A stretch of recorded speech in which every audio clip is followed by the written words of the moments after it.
down, and that's Tropics. Hello and 5 welcome rounds back to 2 now. to Firmly ESA Cup in the lead. Season 6. I am joined today, my name's Naj, I'm joined today by Freddie. Hello, great to be And back. we have some banger games today.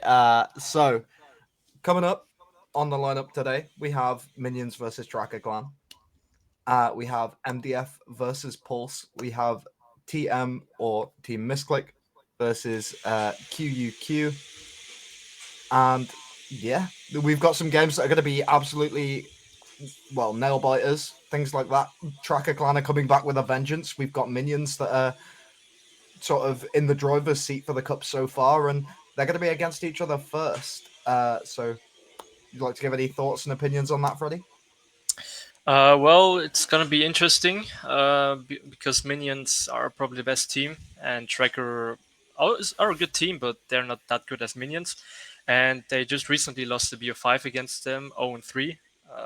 There weren't any close maps at all, so I'm not expecting much from them, but I'm hoping they will surprise us.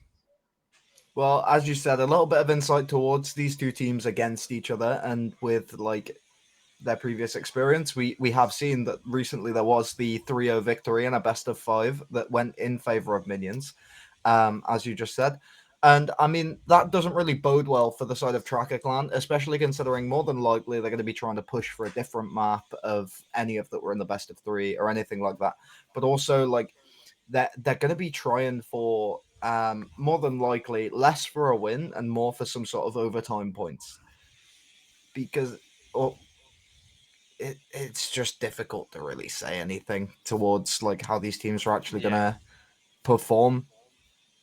Yeah, we saw, to give a bit more insight, yesterday Minions lost against Penta, so maybe they like a bit of blood now. Let's see if that can affect them somehow. Well, I know it's not the game we're playing, but they could be back for blood. It could be. Instead, we're going to be playing Siege. But we do have the side of Tracker Clan, as I said, they're looking quite formidable as they were in their last game. So, I mean, even though Minions have beaten them out, there's perhaps some sort of like real vengeance there, sort of simmering inside of them, and maybe we'll see a completely different game as to what was seen in that best of 3 or in that best of 5. Sorry. Yeah. But if we have a little look at the little teams infographics that we do have on our stream, we will just take a quick look at those and have a talk about the things that they like to do, the maps they like to play, that sort of thing.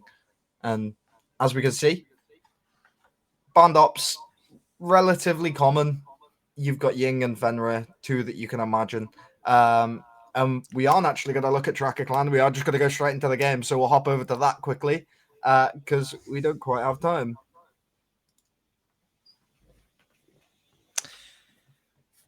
All right. So what do you imagine is going to happen in this ban phase? Well, you said the Nuke ban. I think it's going to happen. For the defense side, I don't know, probably Fenrir, because she's not just the most ban operator in the playoffs, but also very annoying to play against. And actually, what we saw in the infographics too was that Clubhouse was Minion's best map. So kind of interesting from Tracker picking into that, but I'm sure they got a plan. Well, I sure hope so, because picking into a team's best map could be a massive detriment to the way you want to play. But something I'd also like to point out, because we didn't get a chance to look at Tracker Clan's infographic, their best map is also Clubhouse. So we're in for a little bit of a nail biter. There's probably a plan here. We do see the Ying and Nock, two fairly common ones. More than likely, we'll see Azami, Fenrir, that sort of thing. Never mind, we see a Frostban. Okay, that's interesting. I'm a little worried about the Frostban. I mean, we saw increased pick rate because of the 1.5 scope. She got a shotgun, she got a shield, so the utility's there.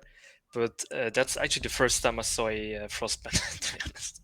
The thing that's crazy is CC is going to be stupidly easy to defend now because Azami's in play. And Azami is the big deal breaker at the moment for the CC site. CC can be completely 50-50, But the moment you have an Azami in play and you have that garage control so dominantly, you're able to really like push things forward into the game. Another operator we are going to be seeing more play of is Thorn, as she has recently gotten her 1.5 scope, and also is just generally a really good all-round sort of operator. She brings along, I'm pretty sure, the observation blockers and barbed wire. I don't quite remember. Yeah, the barbed wire and the shield. A Oh, shield, barbed wire actually. and a shield. That was it. Barbed wire and a shield. So she brings along the barbed wire and the shield, which is two very good pieces of utility, depending on the way you want to play. And then also those thorn gadgets can be used in a sort of situation like the way that they've been used, from what I've seen in competitive play, is they will find some sort of tight corridor. For example, like we saw the Thorn placing the gadget on main stairs, and they will try and funnel attackers down the stairs in order to just get caught out by the Razor Bloom gadget. But we do see a little bit of a spawn peak coming out of Eli. Isn't able to find anything, and AXC going to be hovering around the top red stairs. Yeah, as you mentioned, Thorn very highly picked now, very strong operator. That just changed with the 1.15 scope. That's all it takes for an operator to be good again. Well, an operator that is she's a very impactful operator. Just in general, anyway. She's one of those that's very good all around. She's got a good gun. She's got the sort of utility in pocket to be an optimal defender. As you see, there she goes, getting her first kill, managing to take out the Lion early before any Lion scans are even used. So that's a complete waste of an operator right there that they've managed to just completely take off the board. Ash nearly gets her head taken off as AXC takes the peek onto the garage window, but it doesn't look like they're going to be finding anything as of this moment. Ash manages to find that kill instead. And now we're in a position where these teams are just in a bit of a detriment. Yeah, nice pick from Fergu up there. Taking out the Vamai real early. Looks like Tracker finally got the map control. And now start to build up on the side. But we do got a mirror set up in Church and Blue, I think. Also saw some interesting reinforcements with Fergu with the next frag from the blue stairs. I don't know how he gets that kill on the Thorn. Bit of over peak. Maybe a little bit, but C4 comes out, manages to find one inside of the kitchen, I assume. Yes, it was. They managed to find the one onto Buck, which is pretty perfect for them, as, well, you're going to be wanting to deny the opening of the hatch, and that's the only operator they brought along to deal with it. With it being basement, now they're kind of screwed in a sense, because you can't open the hatches. All of the hatches are closed, and you have to funnel down these stairwells all through dirt. So you've got to find a way in somehow. And with the players watching angles through long onto the blue stairs, it's just going to be so bad for anyone that tries to push down them.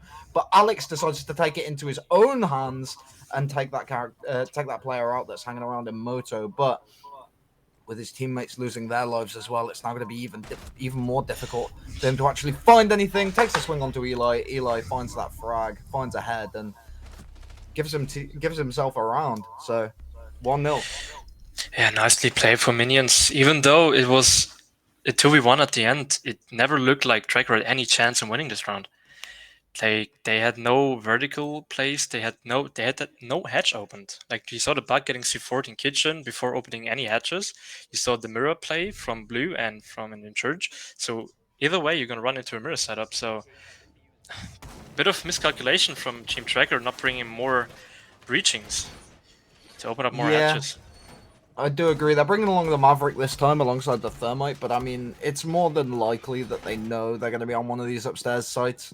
So it's one of those where, yes, they've changed setup, and yes, they've brought along a much more optimal lineup for what you imagine they'd be going for, but also it's a different site now, so you kind of need these operators in order to open the walls and make your entry into site and actually allow yourself to even do, well, remotely anything coming into the gym bedroom site.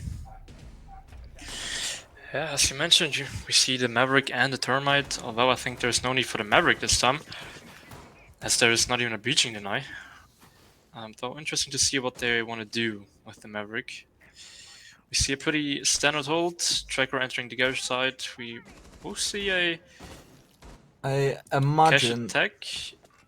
I imagine Well, that what the Maverick's going to try and do is open up what he wanted to do was open up the top end of that construction wall in order to get an angle over onto the Azami, because you can peek over the Kiba barricades if you open up the top of that wall and then sort of sit on rappel. If it's reinforced, you get a lot more protection from the actual reinforcement that is remaining, but with it not being reinforced, it's much harder to play as a Maverick, and you're kind of semi-confident that people aren't going to push it anyway because of the presence that you have as an Azami in there. And we do see looks like Mad Rhino just manages to find one very yep. early into the round. Once again, opening frag goes to minions. Oh, this is We so see, bad. This thermal charge is just going to get shot. yep, soft wall. No chance in breaching that. The old G2 strategy of just shooting hard breaches through a soft wall. Oh, we see an engagement. Oh, beautiful Shizu. from Sushi. Manages Beautiful to find entry in the one. construction area. Flashbang's going into the hatch. And now we see the Maverick possibly going for a drop here, but instead falls off, and now we just see the mirror just hovering around in bathroom. Oh, now we see the breach going open. Oh, and the nade into mirror. Entering the mirror in the bathroom. It's all falling apart really quickly.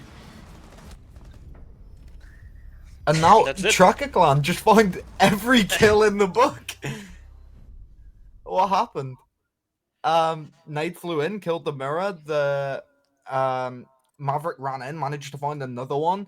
Then we had a trade with the Fenrir going down as well, and it's kind of going crazy.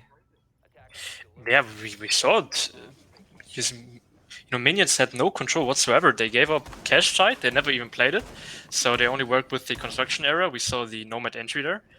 Very interesting to see. And then the outside breach was opened. Office push came in the same time, and just a beautiful coordination from Team Tracker there. Yeah, it was, as you said, very beautiful coordination. They worked themselves out, and well, coming into the next round, they are going to be a lot more confident as a team. Just as a whole, they're going to be trying to bring things forward for themselves coming into the rest of this game. They are on gym bedroom once again, and there is going to be the same soft wall inside of construction. So, as I said before, they're going to be trying to deny out that player that's going to be repelling on there, which more than likely would be the Maverick, but obviously they're down a player, which is unfortunate. So we are going to be having a rehost after this round, but unfortunately for both of these teams, or well, unfortunately for the side of Tracker Clan, especially after losing that one man on the spawn peak, they are going to be in a position where they kind of just have to play out this round. Yeah, it's a bit unfortunate getting the early frag to then making a 3v5. Actually, no chance in winning if minions decide to play it smartly. This time, we see the cash hold and the ESA hold from minions. Nade swings in. Never mind. Nade isn't able to find it, but Young manages to find it for himself. And now we see, with one more going down, a 2v4 situation. Young and Budo have to find their way into this matchup now. And if they're able to win this, round, it's going to be a big confidence boost for the team, and they are going to be trying to look to push it even further. They're going to be opening up that construction wall, just seeing if they can make their way through, but the impact trick comes out, isn't able to find the thermite charge, but now the Azami is isolated. But it's a power position. He doesn't have to peek. They got all the crosses, no nades. And Madrinho finding 2 kills, just peeking everything here, and giving minions the 3-0 lead. Was that a technical ace? I'm pretty sure he got all 4. You could call it an ace. I mean, he got all kills, he could. Yeah, very true. We are just going to be swinging into a rehost, though, so more than likely we are going to be coming back to our caster cams. And, I mean, I don't really think there's a better opportunity to look at the Tracker Clan infographic. we, we can do it now, yeah, for sure. So here we go. Now's the Best time. map, Clubhouse. Worst map is Villa. Um, even though I'm pretty sure they were able to win it last week. And well, they're most banned operators, Knock, Azami, Solace, things you'd expect, really. One thing I didn't Yeah. expect is the fact that Azami has remained unbanned throughout Clubhouse. So, do Yeah, you think I that'll play think like a big it's factor? yes, I think so. I think Zami should be the number one ban on defense. For it doesn't matter if you start attack or defense because she's just so annoying, and you can play her on all three sides. We can see her downstairs with the kitchen defense. We can see her upstairs in garage. We can see in the gym defense in construction as we just saw it. So and minions did take advantage of it, in the last two rounds. So interesting to see a frost ban, but not an Azami ban. Nothing I've ever seen. But I guess whatever helps them to think or make them feel better, at least.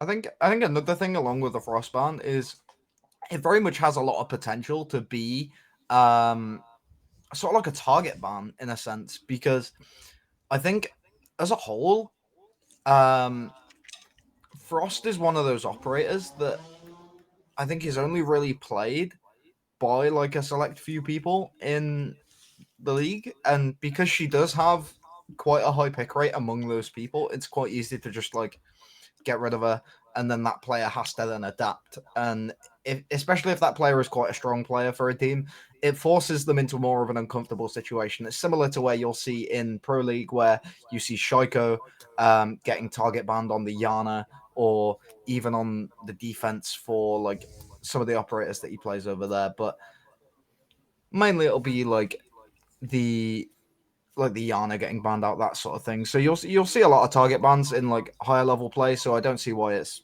not a factor here. It definitely could be. I think banning Frost is one that can be good because it allows you that little bit of leniency with your sort of like checking. You don't have to check the floor really. So yeah, I guess it does kind of free some stuff up, but you've still got to be wary of like your Capcan traps, that sort of thing. But then again, Clubhouse, not really many people bring it. Really No, depends not on the really. team. Not really. But you pointed out Frost being one of not annoying, but I think very helpful for the defense, especially because she has the shield and she has the shotgun and the 1.5 scope. So she brings everything to the table, right? Now, especially with the removal of the smoke shield, we saw smoke being not that often picked again. Actually, practically zero. I didn't see even a smoke once now. And I think more people refer to the Frost now. But I don't know why we ban it on Clubhouse. You don't see Frost that often on Clubhouse, besides maybe gym defense under the default windows. But yeah, it was very interesting at least.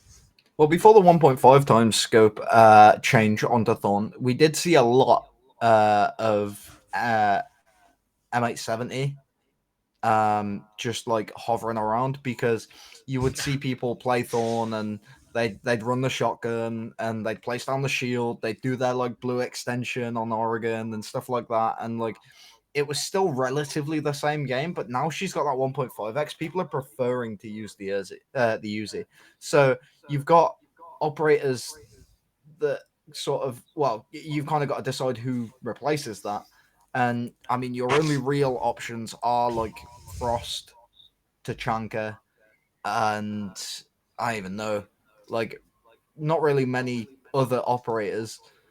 So it's like it's kind of difficult to really put something into place where you're able to still do things like that sort of extension, that sort of thing. You could do it on Warden. Warden is one that can work because he does bring along the same shotgun. He brings along a similar SMG, and it can be um, decently interchangeable because rather than having um, maybe a bunch of ADSs that are like super close, you can have them a bit further away, spread them out a little bit because you're not too worried about flashbangs. It's only really the nades. So Warden can be a good option for that, but overall, Frost, as you said, is like the ideal sort of like go-to many situations. She's very adaptable. She can fight close range. She can fight long range, and we are going to be heading back into the game. Finally. But yeah, as you mentioned, one of the factors, but especially in ESA Stage 2, we saw a lot of was a Fenrir and Azami and Solus bans, right? Those three operators were the most banned, and quite understandable because they're the most annoying operators right now. But yeah, it was nice to see something different and the thought of that behind it. That was being highlighted now. But we're back in the game now. We see the basement hold from minions. Did we do? They are going to be. Oh, they're doing this again. Oh. This again. Not in a good mood. They're opening the middle church wall. I had a big rant about this in Twitch chat when I first saw it. So basically, the entire idea behind this strat, from what I can see, is you primarily just want to deny, or you primarily just want to make the other team uncomfortable. So you're you either do it if you're confident that they're not going to push down the main stairs, or you do it to try and make them uncomfortable. As I said, that might give them more angles that they have to take care of. And the thing that sort of bothers me about the strat is the mirror play, because realistically with the mirror play, you're kind of like isolating yourself a little bit because they're going to know that you're using that mirror for information. So they're going to know you're going to be in sort of a general position within a cone behind the mirror window. The only then issue is how are you going to then deal with like a Monty that decides to walk down there. Yes, you've got the people in armory, but if kitchen hatch gets opened, then you're a bit scared. Monty is coming down through dirt, so potentially he could have some kind of impact. The Cade's going to try and trick the claws, or trick the Hibana pellets, but they do go off in the end thanks to the help of Thatcher. They are aware of this Monty, but they're not. They really are. We see the mirror already preparing the C4 throw if the Monty is on ADSing. But this time we saw a nice little adjustment from Tracker that bringing the Thatcher for the hatches to counter the Kaid. We see a lot of opening the hatches. We see Bug with the vertical, and finally we see Hibana. But still, they're referring to a kitchen dirt attack. Looks interesting, at least.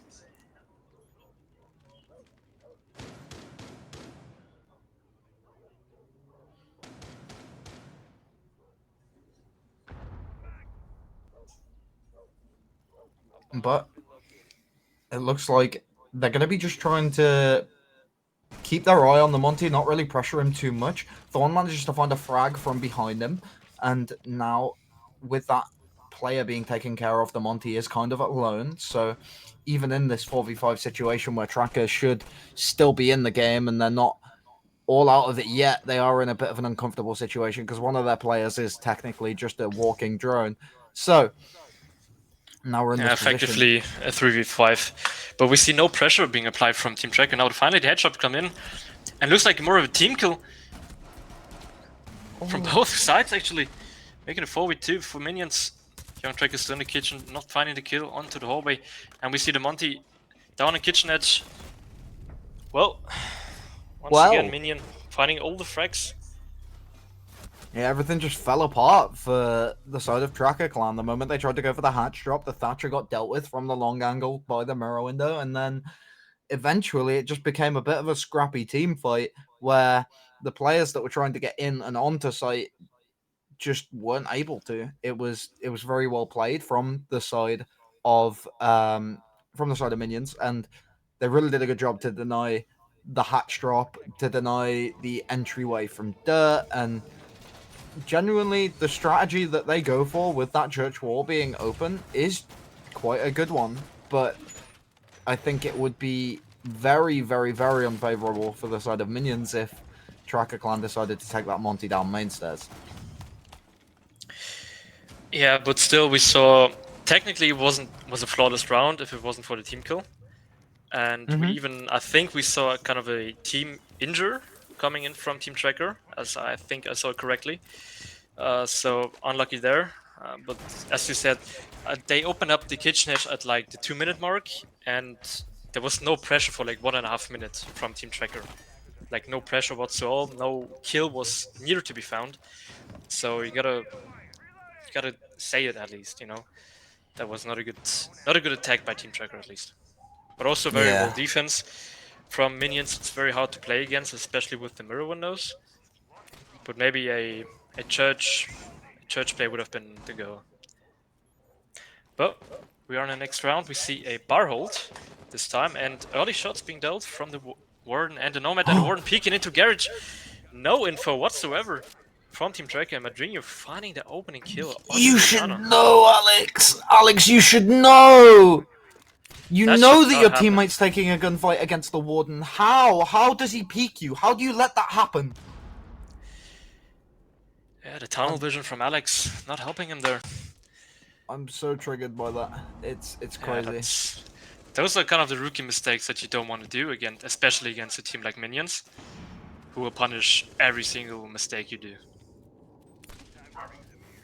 Like, that's just complete miscommunication. Like, not knowing that the Warden is in an engagement inside of Adam, like, and then you're in a position where you just lose a body because you don't look at where the gunfight is going on. It's kind of crazy. But now we do Yeah. have Young hanging around on the balcony. He's going to be trying to catch out some players that are going to be on that room. And we do, if I am recalling correctly, have Warden hovering around. But it looks like he's going to be rotating back down the main stairs, and they're going to be giving up the top floor pretty much completely. Only really the Wamai and the Mirror hanging around, but I can only really imagine that they're going to try and dip soon also. Yeah, well, once again, we see Tracker opening the vods and everything, but no pressure being applied anywhere, as it looks like. Well, they're going for a bar attack now, or the stage attack, rather said. But still, it's a 5v3 once again. They lost 2 buddies. And now 3. Madrinho finding a next kill on Shizui. And it's not looking good whatsoever. Elias onto Young, leaving Fergu, last man standing on the Nomad in the lounge area, running for his life, begging for his life, not getting anywhere, and the caster getting injured from his teammate, but Divamai of Elias finally shuts Fergu down and gives Minions a very comfortable lead now. Well, yeah. Managing to get up 4-1 in the first half is going to be very, very positive for your team. And I mean, the momentum just that you are able to gain from stringing these rounds together on the defense is going to allow you to have a bit more room when you actually rotate over to the attack. Yeah, leaving Tracker now with no place for any mistakes now, but we saw, at least I think every round besides the round they won, they got the opening frag with like no trade whatsoever. And we see like kind of these rookie mistakes that they made, right? The one was called in lounge, or at least close to lounge, and we see Alex entering the garage side, not even looking into that direction. Like that should not happen. That should never happen. Yeah, it really shouldn't happen. Yeah, and we see a Tracker is not in the game actually. They're not in the game. Not anywhere close to being in the game right now. But hopefully they are able to regain a little bit of a stance on this game as we do go into round number 6, the final round of the first half. And realistically, Tracker is aiming for this 4-2 split. They need this 4-2 split. If they're not able to get it and it does end up going 5-1, then they are going to be on too much of a back foot for it to really be considered an even playing field. Because some maps can be very well sided for the defense or the attack for specific teams. Budo manages to take out Young as well as 2 of the defenders that his teammates managed to find. Fergu is on a triple kill right now, so Fergu has found all 3 kills, and Young's just been TK'd. So It's looking good for the side of Tracker Clan so far. It's looking good, but it's not getting better with the time passing. But Fergu won a quad kill now. Leaves the mirror in the office area as last man standing. What a weird round that was till now, but let's see if the mirror can clutch it. I mean, the sledge coming up the main stairs is going to be a big detriment to the position the mirror is going to be standing around in. And but it seems like she knows. Throws out the C4, isn't able to find it. And now, as Sushi takes a swing, finds the kill, it's going to be a 4-2 split. In favor of Minions, but also not awful for the side of Tracker Clan. Tracker Clan just need to be able to string together a couple rounds on the defense, equal the scoreline, and then be able to really push themselves towards the finish line. Yeah, nice recovery at the end. A nice play from Fergu, you have to say, picking up the quad kill in that round. But what a weird round there was. A lot of over-peeking from Minion side. We saw the Mai opening the garage wall with an impact, while already people entered garage. It was very weird, but finally Tracker can get any sort of advantage from a situation. Indeed. As now, excuse me, we are looking at Tracker Clan's defensive side. They're going to be going to the basement firsthand, and this is a site that does have a lot of positivity for the defense. It's one that you have to be very careful in pushing as an attacker, because if the entryways are blocked, for example, by an impact trick with these 4 impacts on the side of Sushi and Young, and if you really, play those C4s, manage to actually find frags, you've got that smoke on side, so you're able to deny the default plant position. And it's like, if you play it correctly... Oh, and Fergu... Oh. Diana missing her shots. That was weird. That was crazy. What seems like a free kill for Madrinho. Fergu, very lucky to run away with his life there. Indeed he is. And yeah, if you play it correctly, as I was saying, you can find a couple of these kills on the kitchen as they do try and go for the hatch. And I mean, you even with the book, with the Buck and Sledge on side. Speaking of Buck just shot some shotgun shells into Thatcher's ankle, and now they're going to be looking to try and get this hatch open by the looks of things. If the hatch being the priority right now, but we're probably going to see impact tricking from Team Tracker. They have 4 impacts. Everybody is down on the sides. Going just to see the bar hatch being opened now. Well, I like this attack way more than we saw from Tracker. Going for full map control and opening every hatch. And actually playing against them. Sorry, I will say as well, I really like the way the defense has played out for the side of Tracker Clan so far. They had that roam, they had that bit of aggression, and now they've all just rotated back onto site. They're all postured up, trying to make this turtle defense work with a few late engagements, but they've lost a couple lives now, and they really do need to be careful. They found one on the side of Tracker Clan. Tracker Clan going to be in a little less of an unfavorable position right now, and they do hear the Buck coming in through the breach. One more player is down on the hatch, is going to be taken out by the Wamai. Does he see the sledge on the floor? No. Yes, he does. Manages to do a bit of damage, finds that kill as well. Young now on a triple kill for the round. Alex finds the other 2, and that's going to be another round for the side of Tracker Clan. Wow, what a round from Team Tracker there. I mean, Minions had everything to play for. They got the 2 opening frags, but still couldn't find the round. We saw young Tracker roaming around the church area just like his own bed. I mean, what the hell? He just could rotate all the way through side, and no one seeing him or droning, nothing. But very well played from him.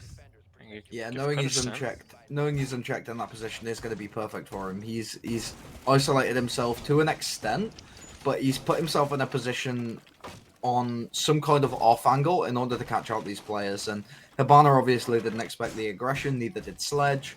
And I mean, if you're able to find 3 back to back to back like that, you're basically winning the game for your team. Yeah, for sure. But first of all, I think I just wanted to blame him for a second because he had impact and he didn't deny his breach with the Ibana. But in the end, it didn't matter as he just killed everyone. Well, yeah, it didn't. He managed to get a nice angle onto the first guy, but Alex found the kill first. When the actual mirror window was opened. But I mean, overall, yeah, it could have been denied, but I also think that actually allowing it to be opened just gave a few more angles, a few more opportunities, especially considering there wasn't a lot of pressure close on the church site. It was only really the Wamai. So I think either way, it was a good decision. Yeah, it surely helped him. But we see the aggression finally coming out from Tracker Bodo. Checking the breach, knowing no one is there, and having a freebie onto the CC window. Playing on the east side with auto rotation, that's certainly interesting. I think finally Young making the impact for him. But we see minions more focused on the Jacuzzi attack. We see the Ace and the Termite. And that's a little scary if you're looking at the positioning of Tracker Clan right now, because they are all kind of over on this sort of like eastern side or like hovering around construction. So I mean, if they are able to get themselves into gym, it could be a very good power position, or even into bathroom. Yeah, but doesn't matter. Very good taking out the Ace. Nice find. Yeah, very nice find with the SMG-11.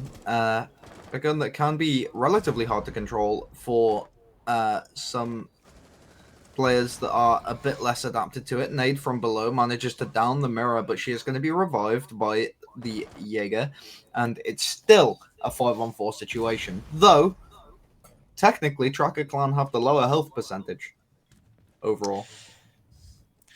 Could play factor in here. See my junior walking up the main stairs, engaging with the Jaeger, but the Jaeger shooting is at first. But getting instantly traded from a junior. Even just in a 4v3 situation for Tracker. But they're low on health. Everybody's low on health now. Young, the only one full health, getting taken out by the Thatcher from the windows. Yeah, pretty much one bullet from any of these rifles is going to find a kill onto these defenders. This mirror going to be in a very compromising position as she is just kind of stuck in this corner now. Is she going to know about the player that's going to be coming in through cash? I don't think so. Think she. Oh no, it's Thorn that's in cash. Never mind, I'm stupid. But but Elias entering the gym hallway, getting the first frag onto Fergu. Very strong power position now for him. They do know about this Thorn and her position, and I mean, the mirror is quite well known now as well. And now Thorn's got to try and make something happen. Finds one kill, but gets her head taken off by the Yana through the rotate. And they were just getting the diffuser down, as you heard in the kill cam there. So either way, very well played from the side of Minions. Minions managed to isolate the fact that there was only really the mute on the gym site, and the player that was behind the mirror window was too far back to really take an engagement, so they just pressured their way in. I'm assuming they knew the players were low HP, so they managed to take their engagements. The trade on the main stairs was perfect from the Sledge, because realistically, if you don't trade that there, then you're kind of just throwing bodies at a problem and not really finding a solution. Yep, as you said, but also a very nice entry from Elias up the main stairs. Well, we saw nobody from Trek was actively holding it, any entrance of the west side from the Jacuzzi side. So maybe a bit of a misplay, you could say, because they were playing very passively. But we go, Cash again. Nobody likes to play CC or Bar today. Well, we saw Bar once, but nobody wanting to do a CC, even though with the Azami in play. We see the Thorn finally getting the drone. Tries to get a couple shots out, but not connecting anything. Indeed, is throwing some thorn gadgets in some questionable positions from what I've seen there. She just try and run away, gets into Adam, and scoots away from that Yana that was in stock. But yeah, Jesus we've saw got a similar a thing glimpse again. of the Yana and just Yeah, decided to run away. Freeman just absolutely had a complete nightmare. Just ran away. But yeah, as I said before in the previous round, we've got this thing again where realistically, if they just go for this jacuzzi take, these players are very distant. Like you've got two in lodgy, you've got one in bedroom, you've got one in gym, and it's like the other players on the first floor. So you're kind of in this position where it's like you you if you do something from that side, you just get it for free. Jaeger takes a swing into Cash, or not Jaeger, Bandit, and manages to find a frag. The player jumping out of the window nearly manages to find one onto Ace. Ace tries to take the swing back in return. Budo goes down, but Yep. isn't out. Yep, but he's still outside, and we see the Vamai of Young not getting any chance. The Termite picking him out, and Alex Tracker winning the gunfight against Elias. I don't know what he was doing, but still doesn't matter. Thatcher on the construction window, and Termite finding the last kill onto Shizui. What a round from Team Minions. Nice recovery at the start. I was thinking it will crumble, but no, it didn't. Yeah, very nice recovery. And we are on the potential final round of this map. 6-3 right now, match point in favor of Minions. Minions are going to be in the driver's seat.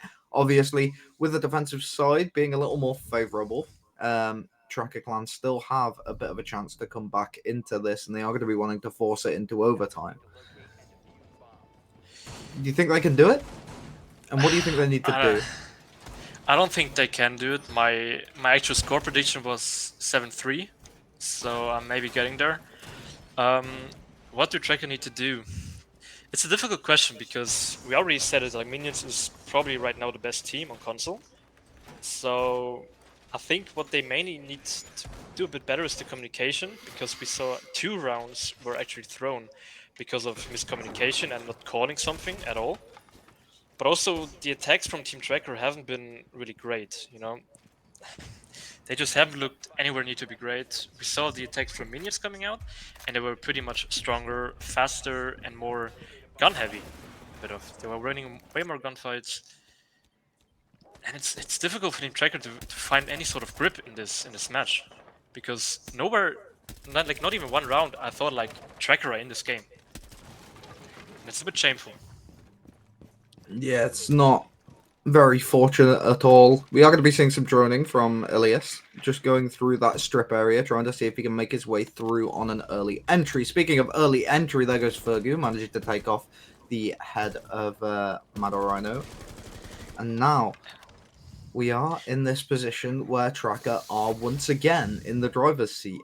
And even though that was the case last time, they still unfortunately managed to lose. So we'll have to see how they try and pull things back on the side of Minions. But if they're not able to, this could be the first round of a snowball comeback coming from the side of Tracker Clan.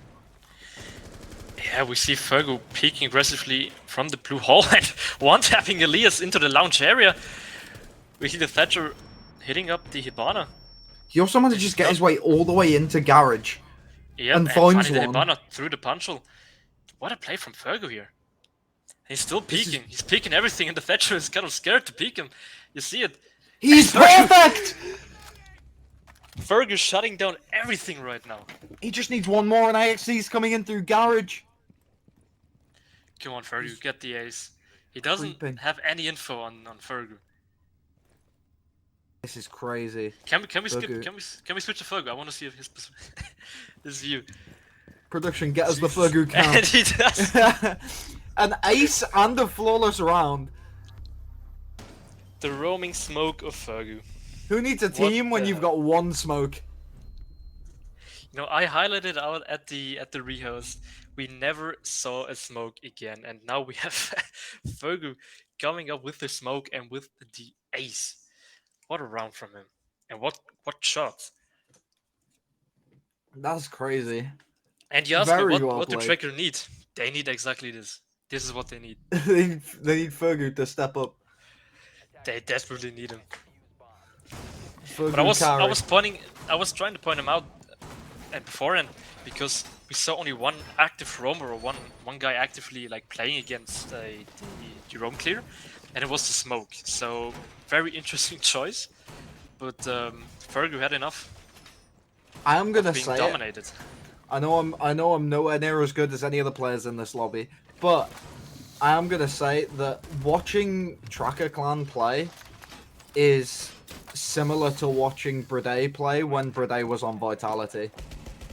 Because if you're unaware of Brede when he was on Vitality, he was a support player that pretty much primarily played Smoke, and obviously now he's on BDS, but he ended up playing every game with Vitality where he would just carry his team, and he was also the only player on the roster that had a positive KD, and he was a support player, and it just looks so much to me like that on this roster. No one else is really able in this game to really step up to the plate, the same way that Fergu is, and even though the team is like very unfortunately losing, Fergu is still top frag in the game, dominating quite a lot of these rounds, and it's just fantastic to see, really. It is. It is. Well, we finally see a CCTV hold, and we have the Monty from Team Minions and two people actively peeking the breach. That's something you don't want to see. We have Fergu getting taken out from the Thatcher outside. That's a bit unlucky. It's very unlucky, but in comes Alex from behind, unable to spot out the Maverick. No one's got any info. Young manages to find one, but he needs to find a nice clutch if he's going to win this. Almost finds a second, but the Monty is able to defend, and now goes for the melee swing. Runs around the table, gets caught out, and that's going to be round match, game, set, and match to the side of Minions. Yeah, very, very strong attack, but we also saw like no real play from Tracker there. Not a good defense at all. Not countering the Monty. Well, it's a very deserved win for Team Minions. We have to keep that in mind. They were pretty dominant throughout the whole game. Yeah, I mean, do you got anything to say to that? Well, Tracker Clan definitely did quite a considerable amount better than a lot of people kind of expected. But when it comes down to the actual match as a whole, Minions were able to take advantage of the weak points, and realistically, the only thing that actually managed to like push them into those rounds that they did win was Fergu. So I Yeah. feel like Tracker Clan really suffered today. Um, and Minions played a very good game. Yeah, we have to keep in mind they won 4 rounds, which just one round was the team play round. The 3 other round we saw Fergu with the Ace, we saw Tracker with I think it was a 4K that round, and we saw also Fergu with a 3K entry. So just the individual stepping up for Tracker, but against minions, it's not enough. It just simply isn't enough for them to beat them. I mean, yeah, well, it isn't enough. Speaking of enough, we do have enough games coming up after a short break. So we are going to be seeing you soon, where we will be watching MDF versus Pulse. See you there. See you soon.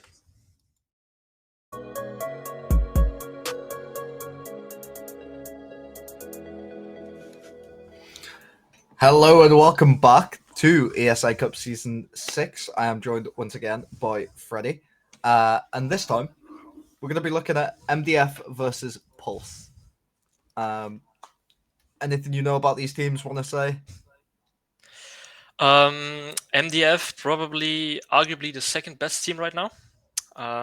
Minions won. I don't which turn was it? I think it was a Nesty a couple days ago. They won against MDF 3-2 in a BO5, with the last map actually being an 8-7 win, with a very sorry, MDF lost, Minions won. Sorry, and with a very interesting play at the end. Let's put it that way, from one of the members of MDF. They're the clear favorites here, but we have Poles coming in. They won last week against Kanji, picking up the most unsurprising win. It was the most surprising one, rather. It was very surprising to see them win against Kanji. I think the community votes was like over 90% for Kanji, but Poles managed to win. They surprised us all, and I'm interested to see what they have to show to us tonight. Well, we will take a look at the community votes. We didn't look at those for the last game, which is unfortunate because I completely forgot they existed. We do have 84% in favor of MDF, so clear favorite going into this matchup. We'll just quickly move along to the infographics so we have a bit of time. And we'll start with MDF. So, as you can see, best and worst map, Oregon Chalet, two maps that are played very differently. So it's one that can be expected. When it comes down to the band operators, again, very predictable. Like having that sort of Ying, Knock, Solace. Everyone knows that's what you're going to ban. So playing against you, they're going to prepare for that. So I think that puts them at a little bit of a deficit coming into this matchup. But we will, we'll see what you've got to say first, and then we'll move on to Pulse. I already want to take it away. We're gonna play Oregon, best map for MDF. Interesting pick from Team Polts. They won against Kanji on Villa. Not gonna see it today. Well, it's even more surprising when you see Pulse's infographic. Yeah. Okay, I'm gonna be interested in that. Well, lineup, not surprisingly, I think everybody knows them. Most band ops, Ying, very annoying on that map. Coming to Polts, worst map Oregon. That's that's an interesting thing to see with the infographics. Best map for Polts Chalet, worst map for MDF Chalet. So switched. We have and a florist and a kite. That's interesting. Um, yeah, win rate 50%. I think they finished like third in their group. Interesting to see. Let's put it that way. Yeah, very, very, very interesting. On the side of Pulse, obviously, you can see it's their worst map. More than likely, they're going to be coming into this with a plan. As I said before, Hopefully. I imagine it'll be the plan from last week, which is where you try and steal away a couple rounds on the defensive side, which they are starting on defense. So they're going to try and steal away a few rounds on the defensive side and then use that as enough of a buffer coming into the attacking half that they're actually able to then secure the win. So that's something that is quite a common strategy among teams, like to pick a weaker map for themselves, start on the more favorable side, try and build up a few rounds, and then go on to the attacking side to then just try and sort of pick apart a defense enough to be able to secure a round win. If you secure a round win, then you create even more of a lead. And I mean, if you already start with like a 5-1, 4-2 half, then you're going to be even more of an advantage. Yeah, you said it. Oregon, interesting map. Although many people don't like to play it and many casters don't like to cast it. It's a map that everybody can play. I would say it's not. It's very basic. It's a very basic map. It's very easy to play Oregon, but it's hard to master it. So interesting to see how Poets want to engage this one, because they need to be there on round one. They can't have an entry into the match like Tracker did. Otherwise, it's going to be a complete shutdown, just like we saw nearly from Minions against Team Tracker. Well, yeah. Looking at sort of the way that Oregon, well, just the way that Oregon is in general, it's going to be one of those where more than likely the Cade and Flores ban definitely could come into fruition. It's two bans that have been quite effective in the past, but the problem is it's so difficult to ban Cade effectively on Oregon because if you ban Cade, then yeah, you can deny hatches, you can deny the stage hatch. or well, if you ban Cade, you can open the stage, right, should I say? But if Cade stays on the board, it's like, yes, the hatches are denied, but the main way to take like a basement site, because it's the only real site that is sort of like countered by these hatches, is to take 2 of the 4 entry points, and the 4 entry points are main stairs or laundry, as some people call it, the freezer, the backstairs / pillar, or blue. So in order to be able to effectively push into this site, you need at least 2 of those entry points under your control without having to go like into lucky gunfights. But we are going to be going into the game. And during the spam phase, my quick prediction is that we're probably going to see on the attack the Flores go out, probably a knock or a ying. I think knock or ying alongside a Flores, and then on the defense we'll definitely see a Solace, and maybe we'll see a Cade, but more than likely a Fenrir. Yeah, I'm with you with the Ying ban. I'm pretty sure one team is banning it, and probably Fenrir, I would say to you. The other one I'm kind of open with, to be honest. So Let's we got the see Flores. Flores out of the way. Next, I predicted a knock or a ying. So hopefully one of those goes, and then I can be on a bit of a streak for this. Let's see. Let's see. And there's the ying. What do you think about the defense bans? I'm say we're gonna see a Fenrir ban, and the second one is difficult.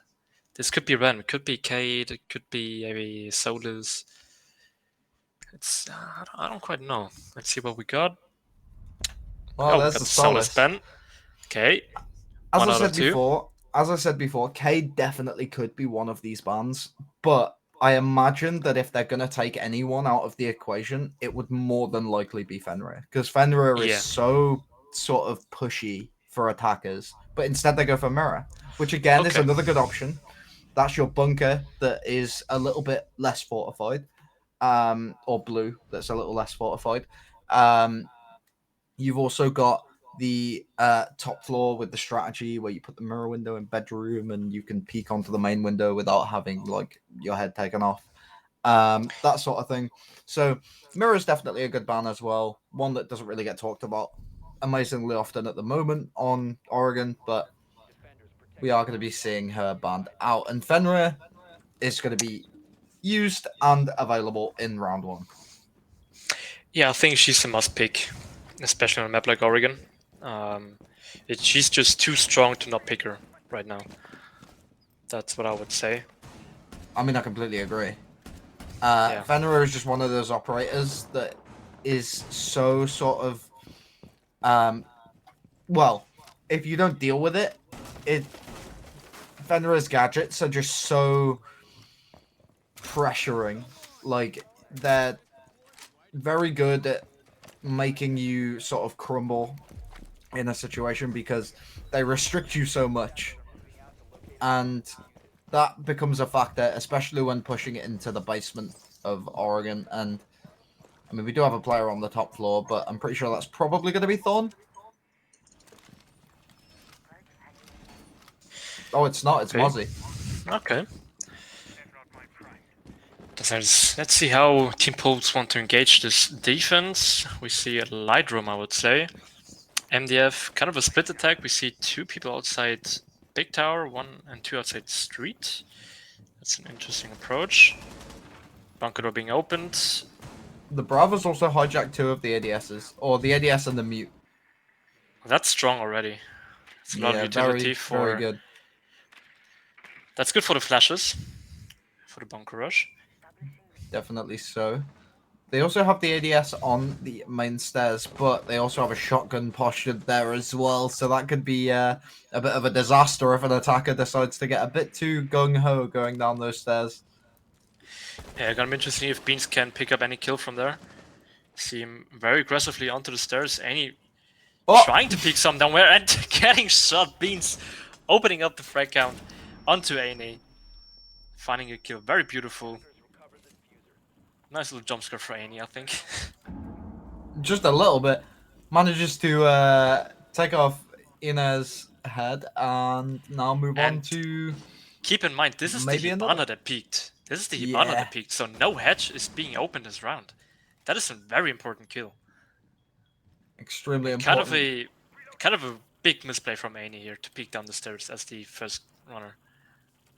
You've got the nades on Variox, but he doesn't need them to take off someone's head as Mozzie loses his life on the top floor, and now we're going to be seeing him just to hold that angle onto the backstairs from the stage hatch. But Nash, we already see 2 minutes into the round. There's no control whatsoever for MDF. No, nothing but map control, but that is given with this map, kind of. Yeah, absolutely zero map control. They managed to deal with a Mozzie on the top floor. That's the Roma gone and dealt with. In comes Yana. Going to be so close to this smoke hit. Is she going to be able to find it? No, she doesn't. Beans finds a shotgun shell and also finds a bullet to the face by the looks of things. Yeah, and we see the Fenrir coming out to play, just seeing nothing into the pillar area. That's into the freezer. See the swing from the Fenrir after a nice little kill, but it's a 1v1. How did that happen? And Fenrir's got diffuser. And he knows too. She's going to have to push. She knows he's going to be in this corner. She knows. Why is there no swing? But the Fenrir getting the kill. That is a free kill, basically. But yeah, can't absolutely connect. perfectly executed. There's nothing you can really do as that Nomad. You need to pre-fire that corner, just praying that they're there. But realistically, if Fenrir moves onto the main stairs, you don't have time. You have to check that corner. And because you have to check that corner, you're kind of boned in that situation. Yeah, but the last thing he could have done was pre-fire the corner, but he didn't. Even though the mag is still low on the weapon, you should at least pre-fire and not shoot when you see him, especially when there's like 2 seconds left. But still, I think MDF getting very close to round one there after what seems like a very clear round to Pulse. Somehow it ended up in a 1v1 situation. After Beans picks up 2 kills from the big tower. Close, but not enough. Yeah, obviously, Latesy was on the top floor as Mozzie last time, lost their life in the engagement against Variox, and now instead we have AJ going to be picking up that operator and, well, just seeing what they can do in comparison. We do have the mutant Mozzie on side, so very informational sort of denials. They're going to want to be moving a lot during this defensive hold. So, with that being said, as we go into the attack phase, we are going to be hearing an Ash breaching charge go off. That sounds like it's going to be going off over by Garage, and Latesy manages to find a beautiful kill onto Tats as they run past the balcony door. Tats not happy at all, I think, after those two deaths at the beginnings. And that's the Nomad off the board. That's the flank operator. And just getting thrown from the attic window. No kill found. AJ onto Hachi. That's the Yana gun, but MDF somehow picks up 2 kills. And we're still back to this even situation. Yeah, just like last round, a 5v3 situation, and Team Pulse somehow manages to gift away 2 kills. Oh, Fenrir nearly loses his life through the window as they're opening the barricade there.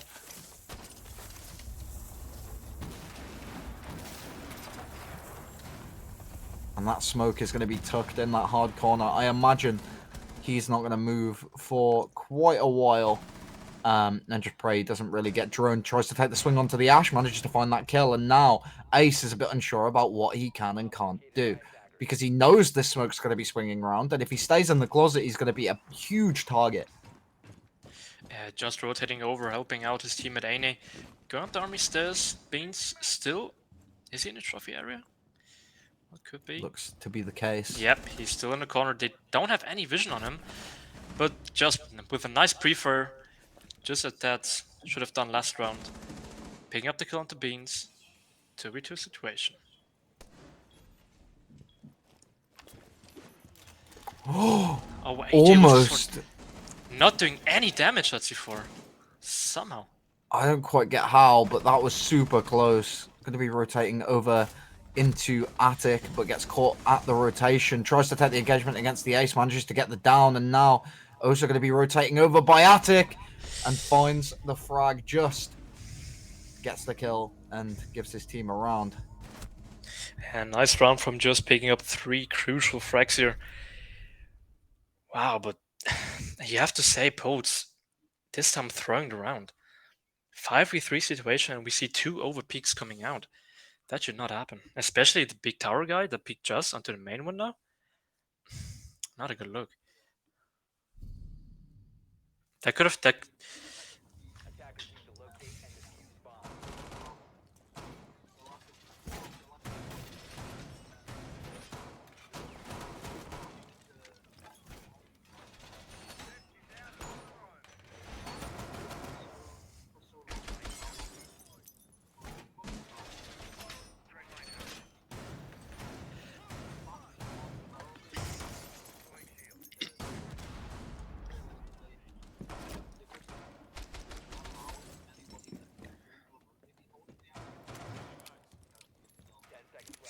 Yeah, we see H already popping up some of the barricades, taking a bit of damage by falling down.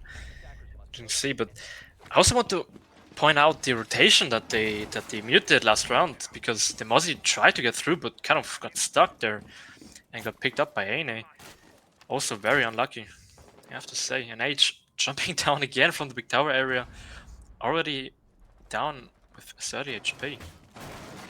And see the run out. And not quite getting the kill on Hachi. Very lucky to be alive there.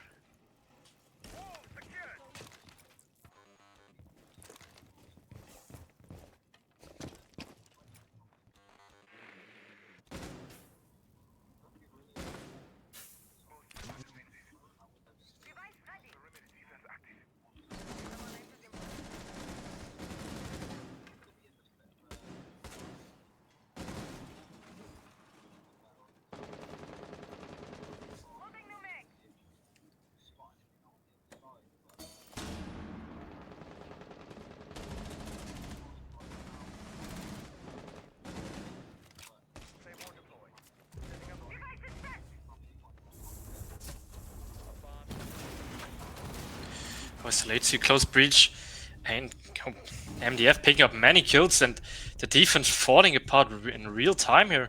MDF getting a flawless round onto the top stairs, on the top side there.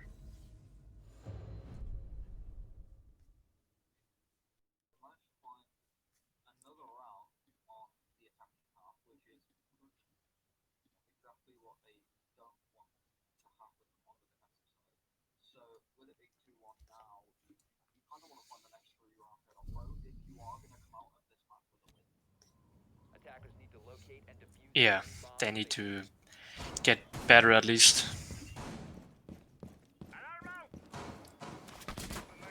Well, I think now people can't hear you? Okay, never mind, Broken. You're back. Okay. Short problem there. But yeah, I apologize. Now, I guess.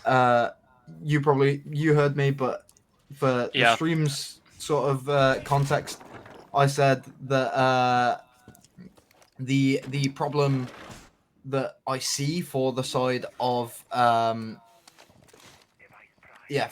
the side of Pulse is the fact that they really just need to find like the next 3 rounds or so like in a row, because if they're not able to come out of this with a positive split, then they're really going to be like struggling on their attacking half, because it's going to be so easy for the bunker hold or for a top floor hold, like a good top floor hold, or even a mid floor hold, depending on whether they go meeting or dining, whichever strat they want to play. It's going to be so effective for MDF when they actually get over onto that defense with their win rate. So I imagine that it's going to get quite dicey for the side of Pulse now. Interesting to see. We see again 1 roamer up to the dorms. There are actually 2 roamers from Team Pulse, but MDF are not engaging to that at all. Now see the hatch opened. The Hibana not peeking down the tower stairs. Definitely helping and opening the hatch there. Oh, now it's being opened. Never mind.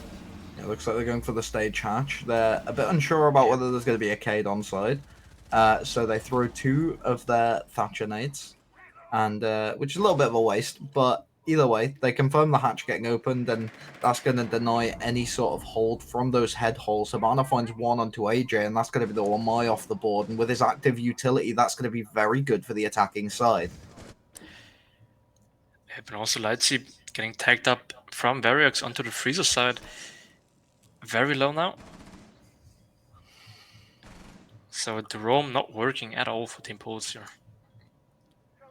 Indeed, it's not, but he's in a very precarious position right now. Drone comes through, and they are going to know his location, so he has to just bolt away as quickly as possible. Does manage to get himself out of there, and Schnitzy is going to be known by this Brava that's going to be hanging around on the outside, and I don't know if Yeah, we see the Brava they hacked the Fenrir gadget there, but doesn't matter. Ted's finding the kill on Lightsea.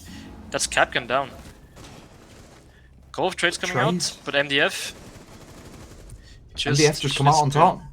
Taking these messy gunfights, they are just able to secure every single round that comes in their direction. And I mean, with the way they played that round, you're now in a position where the best that you can get on the side of Pulse is a 3-3 split, which is not what you want. Not at all. Not at all. But we see MDF just, tearing the defense apart all the time. We see like the last 2 rounds, all the kills come flying in like 5 to 10 seconds. Defense crumbling in real time there. And we go back to the upstairs hold. They lost it 2 times. Still don't want to go meeting. Don't want to change things up. They're still comfortable, as it seems. And we see practically the same operator set from MDF. But this time we see the Azami coming out of Beans, so hope to get a bit different approach now from Team Pulse there.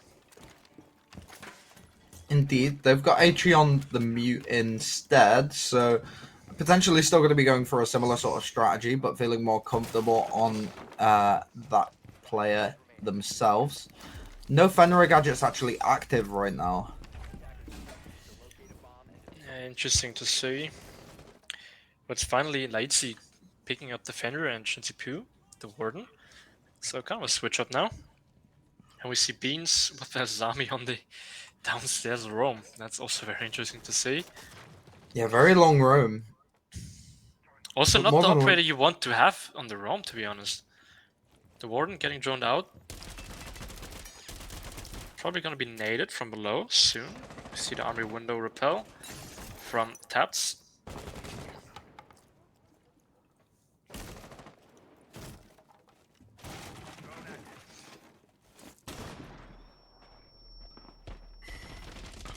They do know the drone gets shot out, and now he's going to be going for the Nomad charge as well. Rappelling upside down on the window is going to be the Nomad. Is she going to spot him out? Yes, she is. Finds that kill for herself. Schnitzipoo goes down, and now it's an even more favorable situation for MDF. MDF find 1 more, but they get traded back.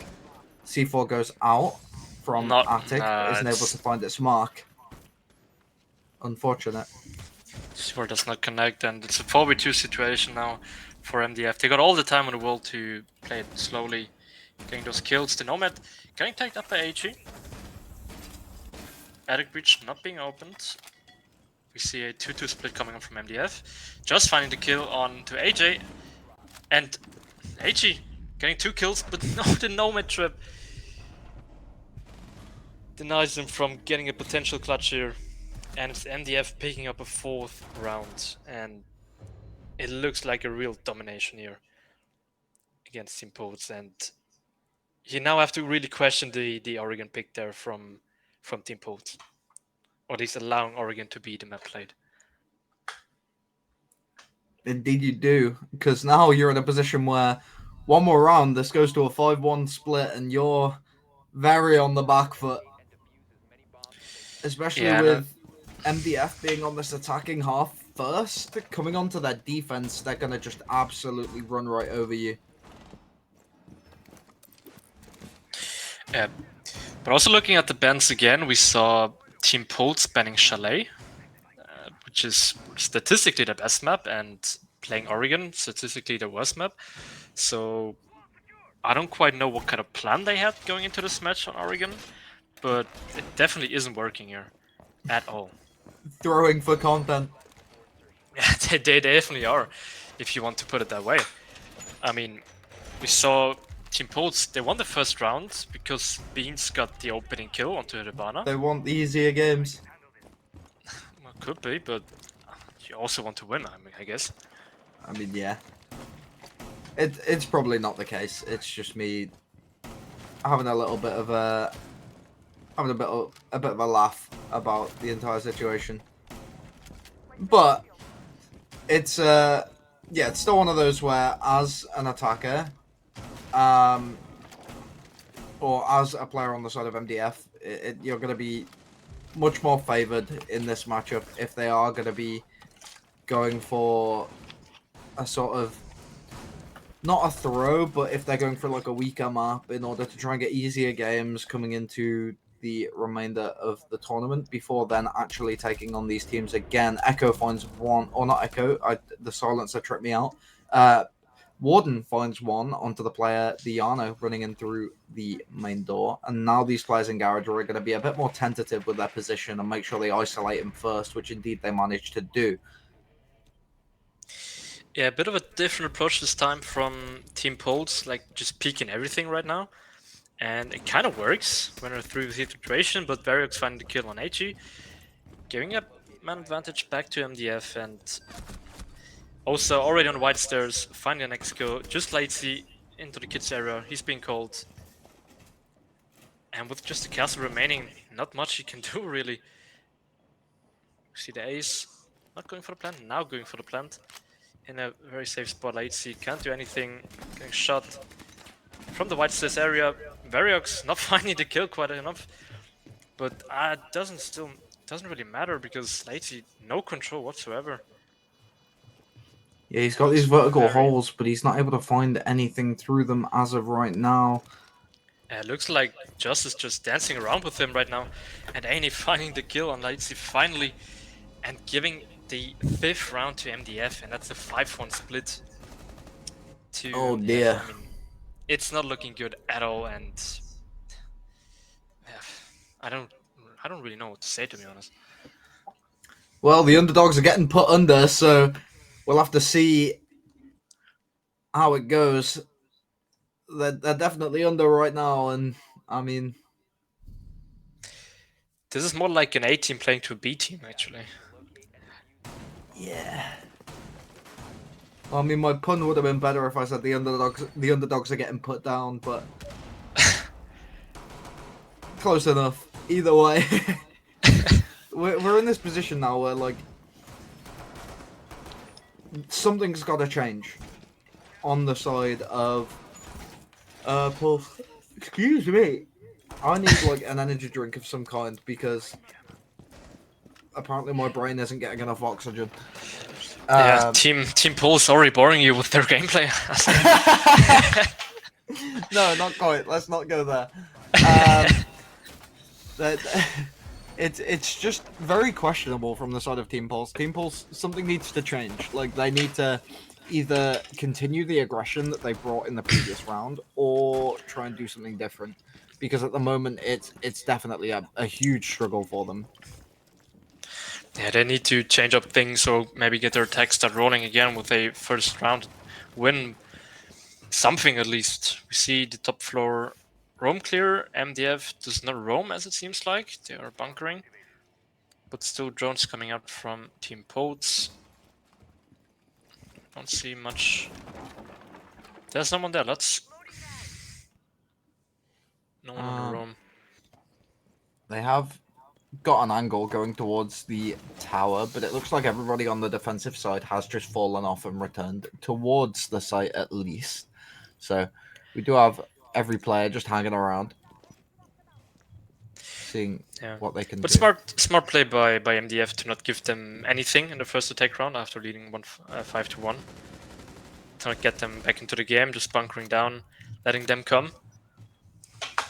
But Very well played from the side of Pulse. Pulse have managed to take very quick control, and now they've got a minute 45 on the clock to actually start their take.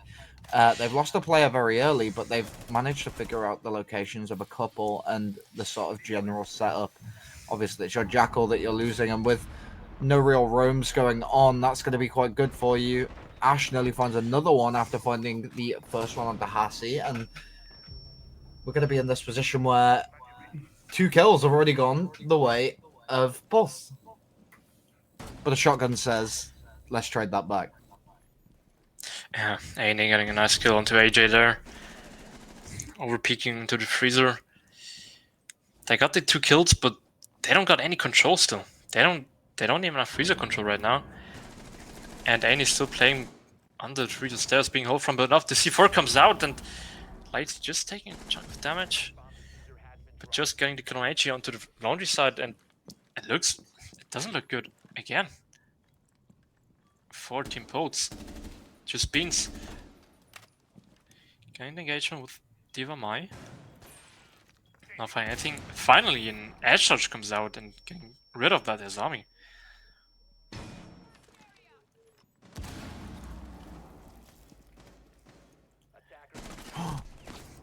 But a nice prefer coming from Just, which leaves Lacy onto the freezer stairs alone and getting picked out by Aine, and oh my.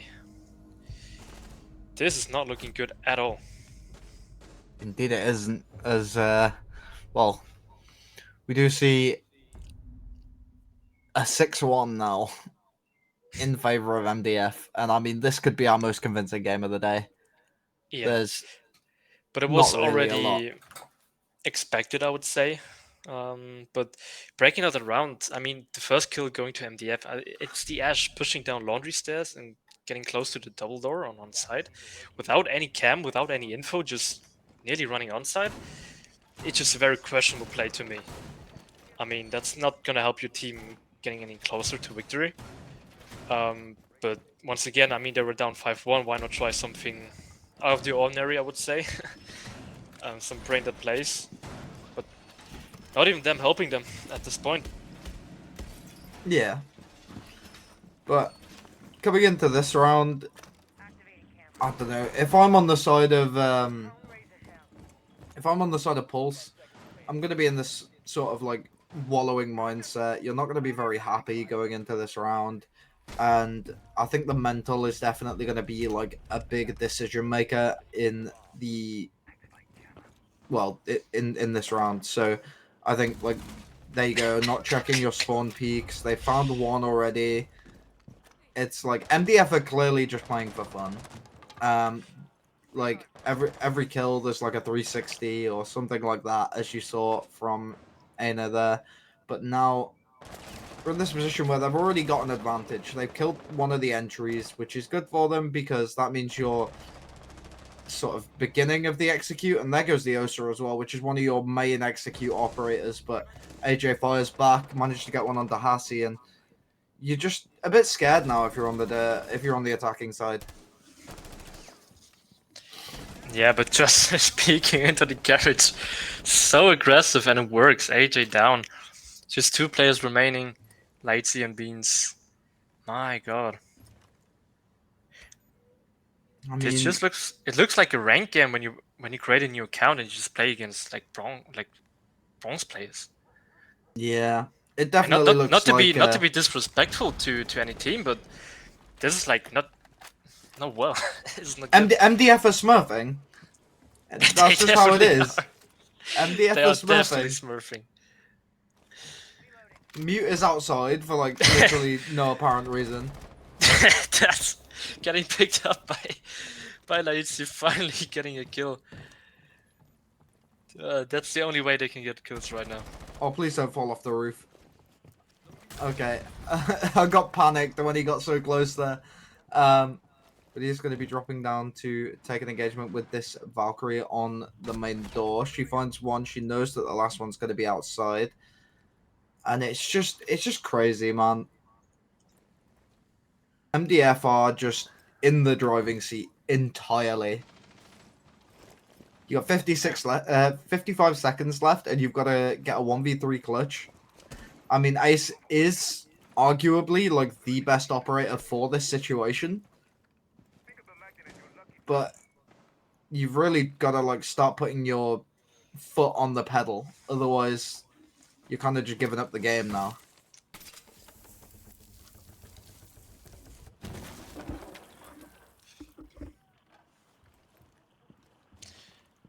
Yeah, not much Like, happening here. Lacey just getting his prison time. yeah.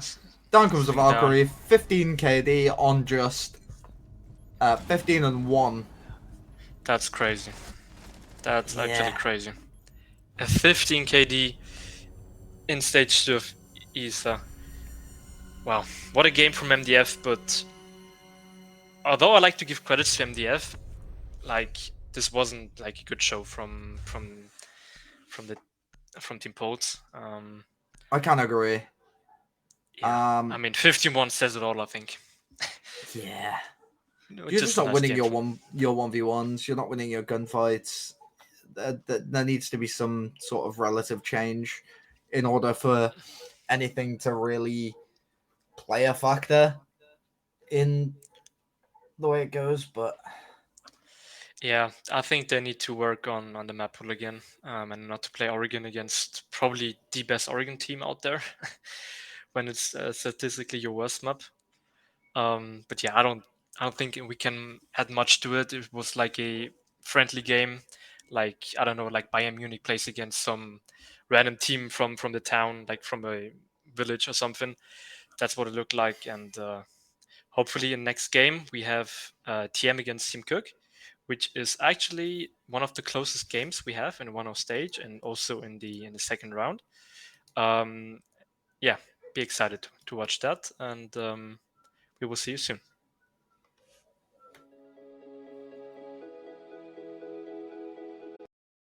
They've got that man.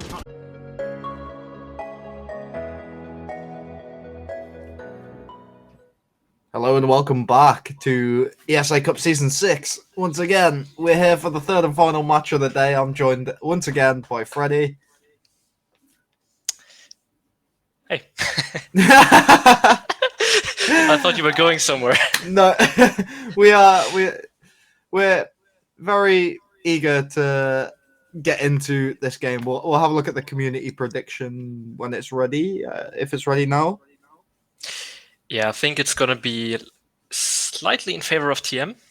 But it's gonna be, I think, the closest match that we had today.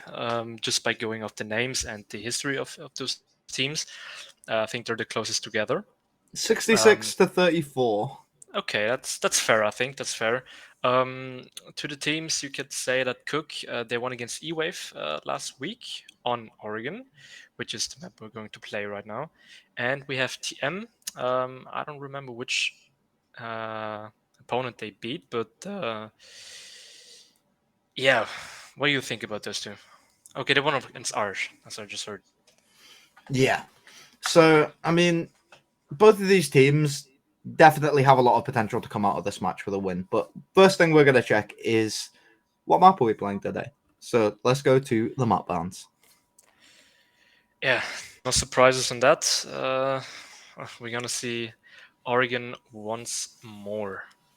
How are you feeling Everybody's about that? favorite. How are you feeling about that? Well, I mean, Oregon is a very easy map to cast. When it comes down to the way Oregon plays, it plays the same way every time. It's pretty much just getting the clubhouse treatment across the board. Oh, my camera's having a little bit of a flip out, but we'll ignore it. Yeah, it's one of those maps that, like, across the board, it's just getting the clubhouse treatment, which is where people are kind of like developing new strategies and things like that, because the strategies that are already in place are so overdone that it's very easy to counter. So you see teams that are probably going to come in and try and make something new out of out of these sort of like robotic sites that we normally see. But let's have a quick look at the team's infographics as we are getting a few more players in the lobby. We want to just quickly jump through those. We do have best map Oregon for the side of Team Misclick, which is very good for them coming into this matchup. And I mean, 80% win rate, not to be surprised by, as I'm pretty sure, did they lose last week? No, they won.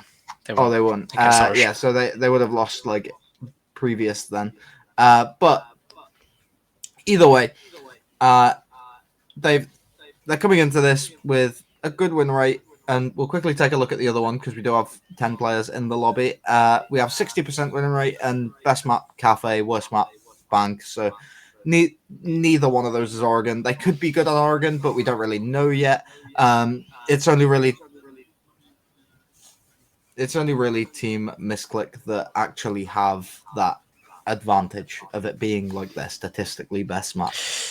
Yeah, statistics can lie though. We saw last week Team Cook playing E-Wave, one of the, I think for most people, like the third favorite team in this tournament.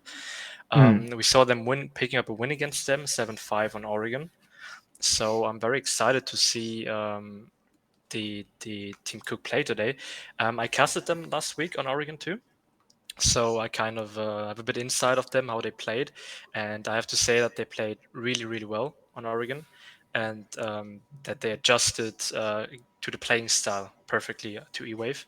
So I'm very interested in what they can bring today against Team Misclick, which statistically also played their best map. So it's going to be hopefully a close match, not like we saw with the last match, which I don't want to get into anymore. um, yeah, what do you think? Um, well, I'm hoping for a close one. I kind of want to see an overtime from at least one of these matches. So I think with it being the last one, why not go out with a big hurrah, and we'll hopefully be able to see that. But uh, with these two teams, I have never seen Cook play. They're one team that has remained ambiguous to me coming into this matchup, but I have, however, casted Team Misclick, who were pretty surprisingly dominant in their group fixture, and they played a very sort of standard game of Siege. Whereas the only criticism I had for them, which they may have adapted to depending on whether they actually listen to the words I say or not, because realistically, I'm just a black player with an ego and a decent brain. Um, it's like the advice that I gave was they need to preserve their lives more, because as much as they're still able to find these wins, they were struggling to maintain numbers, and that forced them into unfavorable situations. Yes, they were winning, but it forced them into unfavorable situations, and as a team, that's not something you want. So, hopefully, as a team, they have sort of developed that a little more and played a little bit more conservatively coming towards this match, and maybe we'll even be able to preserve numbers coming into the later end of a round. Yeah, I mean, as a player, I played against both teams already and quite recently. And to be honest, I think that they're very close to each other. Although I would say that Team Misclick is a bit better in terms of the results that they got and the time they spent together, because they are a team that already exists like for a longer time. While Team Cook is quite a new team, so to say, for like I think like 2 or 3 months now. But they also play very good Siege, so I'm really excited to see them. Not the map that I hope for. It's Oregon, but I think this game has the real potential to be very close and potentially overtime, which I kind of hope is happening here. Well, as you said, they managed to get the win over E-Wave in the previous week. And I mean, it was, as you said, it was relatively convincing. It was on Oregon. It was 7-4. And I imagine that hopefully they're going to be trying to come into this to do it again. We are going to be going into the match, so we'll quickly switch over to that. And as you can see, this beautiful little Oregon cinematic that we have set up for you, we are hopefully going to be going into a decent ban phase. I imagine, um, based on previous bans and things like that, that Cook will go for the ESA ban, and they will probably take out like a Fenrir or a Solace as well. But Nock is the first one to go in favor. In Misclick's first ban. We'll see what Cook decide to go for, but as I said, I imagine it'd be an Osa. because it's something they've gone for previous. It's something that they seem comfortable playing without and playing off the board. But instead, it's going to be a Flores. On the defensive side, Fenrir Solis, Azami Solis. Solis is probably going to go because Solis is just very, very, very assertive in the meta at the moment. Yeah, and every team likes to ban it, and I think we're gonna see it here too. Let's see what we got. There she goes. As you said. I imagine Fenrir or Azami is like the last one. It's something along those lines because they are just the powerful operators in the meta currently. And Fenrir, just as called, the two most annoying operators on defense side, gone. But the attack still has the ESA available, so if a team does go on a bit of a winning streak on the defense, which is going to be Team Misclick first, if they do go on a bit of a win streak, they are going to be able to make themselves a little bit of an advantage because they're going to be going to that mid floor, and Cook are then going to be bringing along that ESA that we were talking about before. And that's one of those operators where if they do go to the meeting site, the kitchen site, sometimes even the top floor site, can be such a big sort of help in maintaining control of the different areas of site, because at the end of the day, it's all in these sectors. Yeah, we already see like a very interesting rotational from Will there. A jumping attic rotation. You don't see that too often. But probably a plan behind it. See how the defense builds up. Nothing out of the ordinary, I would say, from the operators at least.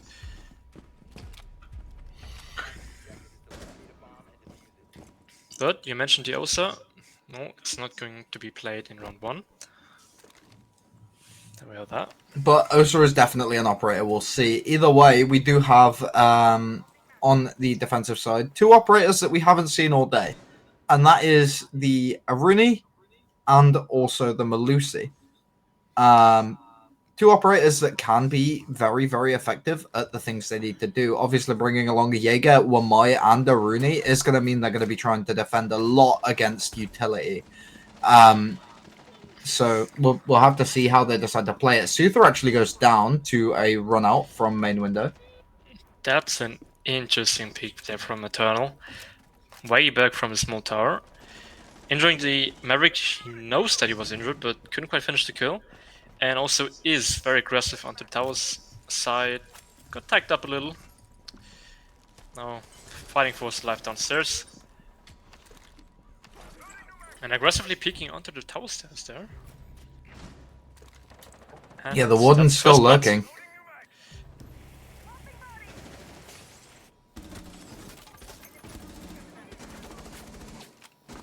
Oh, a bit of a whiff coming there out of Yasko, as now they're just going to be opening up this games room wall in order to give themselves a bit more access to site. Games room wall opens up, manages to get the kill onto the ace by playing close to the breach, and that's going to be very good for him and his team. Nomad, does he quite know that she's going to be positioned outside of this window? Maybe, maybe not. She just start taking the peek. Interesting reposition here from Iz.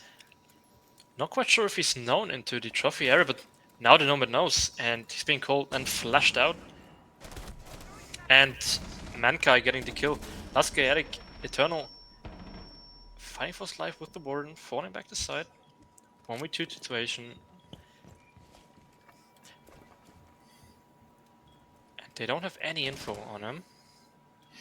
Yeah, only 1 drone left and available in the game, and more than likely it's neither of theirs. Oh, it's actually the Nomad, so Nomad could definitely be droning right now. There's still 30 seconds remaining. She does have time, but it's a matter of Diana whether they could also choose to. drone with her gadget. Yeah, true. Not doing that. And Eternal waiting patiently with his angle. Knows the defuse is being planted on default. But still doesn't know the location of the Nomad, and Larry picks up Eternal and Team Cook opening up the match with round 1. Very well played from the side of Cook. obviously, as I said, a team that I haven't seen yet. So it gives me a lot of promise looking at this team and seeing how they are actually performing. We do see a Parabellum card background, which is one that you don't see every day. Especially considering they had a roster that lost to like 2 T4 teams in a row or something like that. Which is crazy. Sorry, I'm just flaming Parabellum for a second. We move back. We got Team Misclick versus Cook. They're going to be bringing along the same lineup on the same players on the side of the defense. And yeah, I think it's the same on the attack as well. So it just really, I think both of these teams are very confident in the way they played. They're going to be trying to do the same thing again, play very methodically, do what they need to do, and then aim for the end of the round being in the last 30 seconds. Yeah, as you mentioned, both teams very comfortable. Given the results, they can be, definitely. See an early pick up from Is, but he's not known, and that's the ace dead. But That's Manka so getting bad for the side of refrig. Cook. I mean, it is a trade, but Cook definitely getting out with the worst out of the trade. Thing is, if you've got to think about the value of the trade, this is more for the viewers than you, obviously. But you've got to think about the value of the trade as someone spectating this game.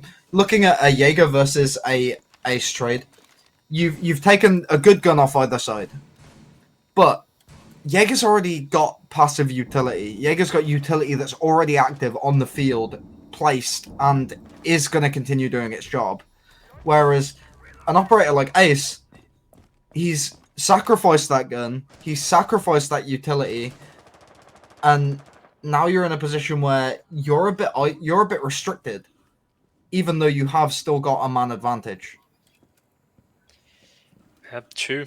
Eternal getting picked out very early. Once again, they just have the Maverick, so no Master Breach probably being opened here. Unless the Maverick rotates to the other side, which I think it does right now. So at least we got a little bit of lines there, but not what you want to have at the beginning of the round. Getting the ace out.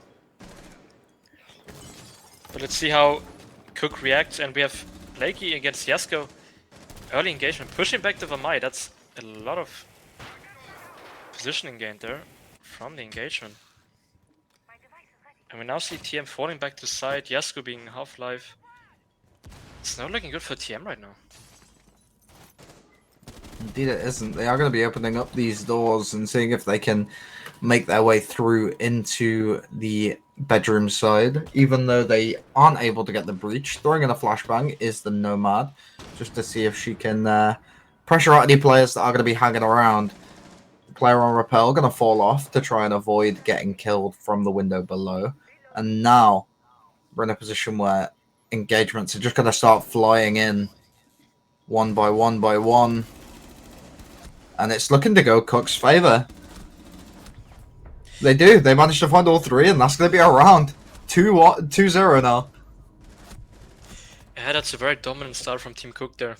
Even though their ace got picked on the first one, it's still a very good round from them. And TM not getting anything done, no map control, getting pushed back to side, not winning their gunfights, and it's a 2-0 lead for Cook. And I was kind of worried for that TM. Now they go into basement side, but also pointing out they go upstairs 2 times, which is practically the worst side of them. It's interesting to see. Choosing to go upstairs, especially when, I mean, as I said, clubhouse treatment. Another thing that's gotten the clubhouse treatment in this map is the fact that generally the top floor site is becoming worse than the mid floor sites. And choosing to go to the top floor twice in a row, yeah, it's definitely going to be a big detriment, because it's like you're in this position now where you've just lost the top floor twice. You're going to be very, very hesitant to go there again. And if you win this round, that means you're then restricted to the 2 first floor sites. You go to one of the first floor sites. If you win that round, then you have to play the other first floor site. And you're in that position where you don't really know what to do. Yeah, but I think they have to get that far, which I don't see happening here. Team Cook How with a different approach on the downstairs? Going from the small tower area, and Solo putting some early bullets, showing himself and falling back real quickly. But he might sponge some coming from this window. Ash is very close. She's watching through the bullet hole in the glass.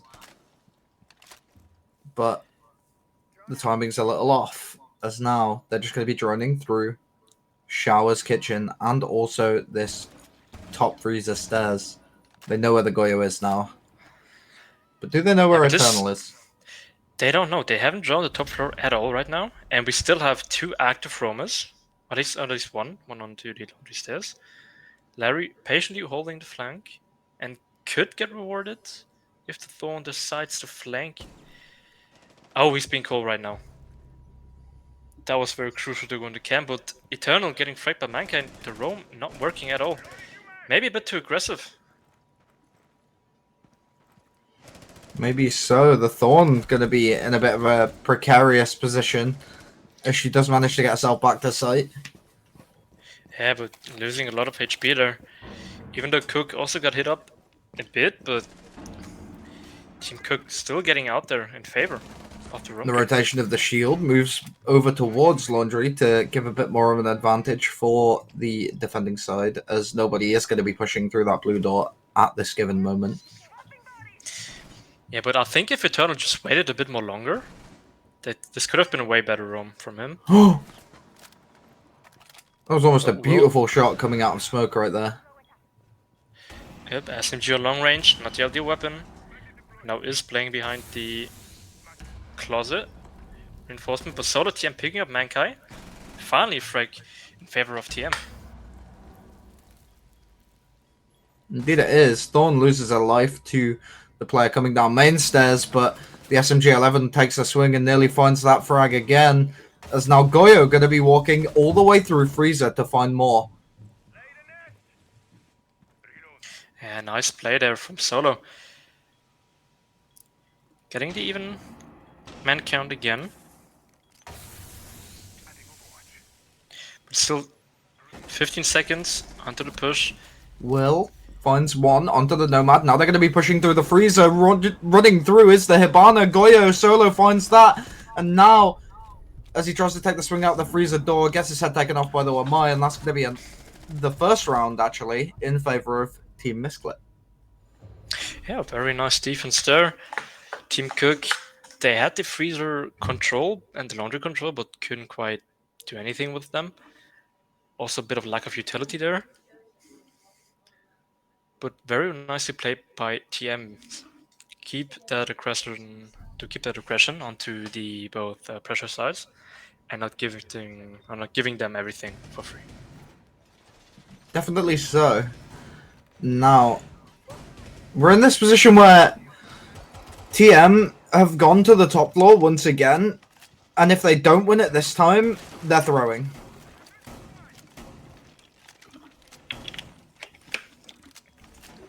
Could be.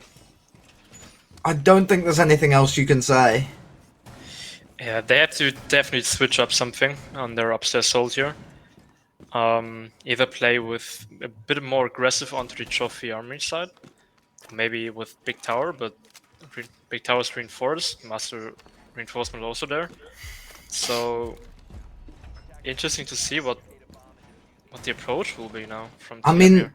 We will see a rally run out from Is, but not finding anything. They really want to get the ace off the board again. They are going for the Mutant Valkyrie in favor of the Aruni and the Jaeger on the top floor. So, potentially going to be a bit more of a sort of, well, adaptable hold with the information that they will have. But it's one of those where you're kind of unsure either way, because with how favorable it's been for Cook coming into the attacking side of this site, it's a bit scary for the side of Team Misclick, who are going to be really trying to secure this for themselves. Larry not paying attention there. So the opening up the wall there.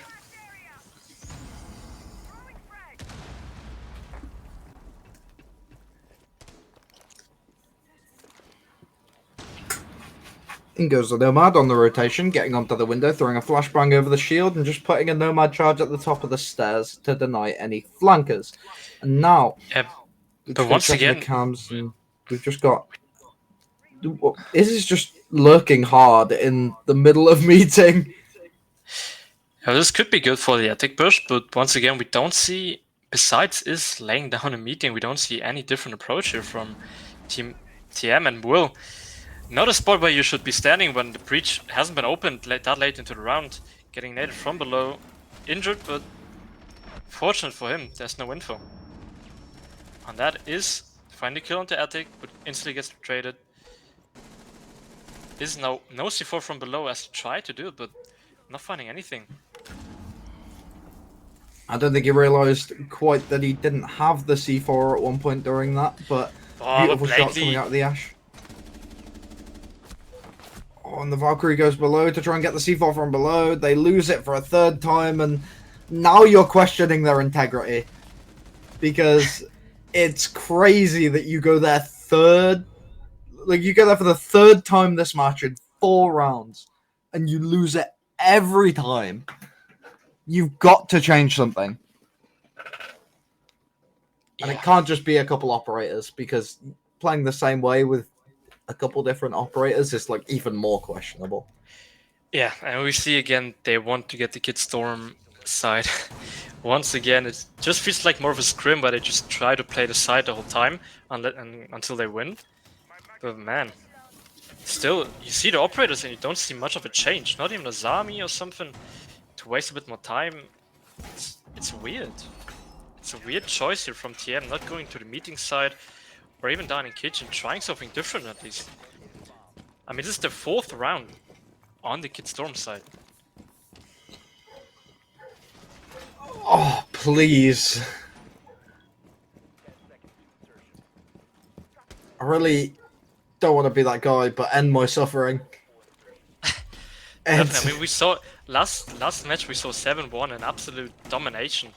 I don't want to see this again here.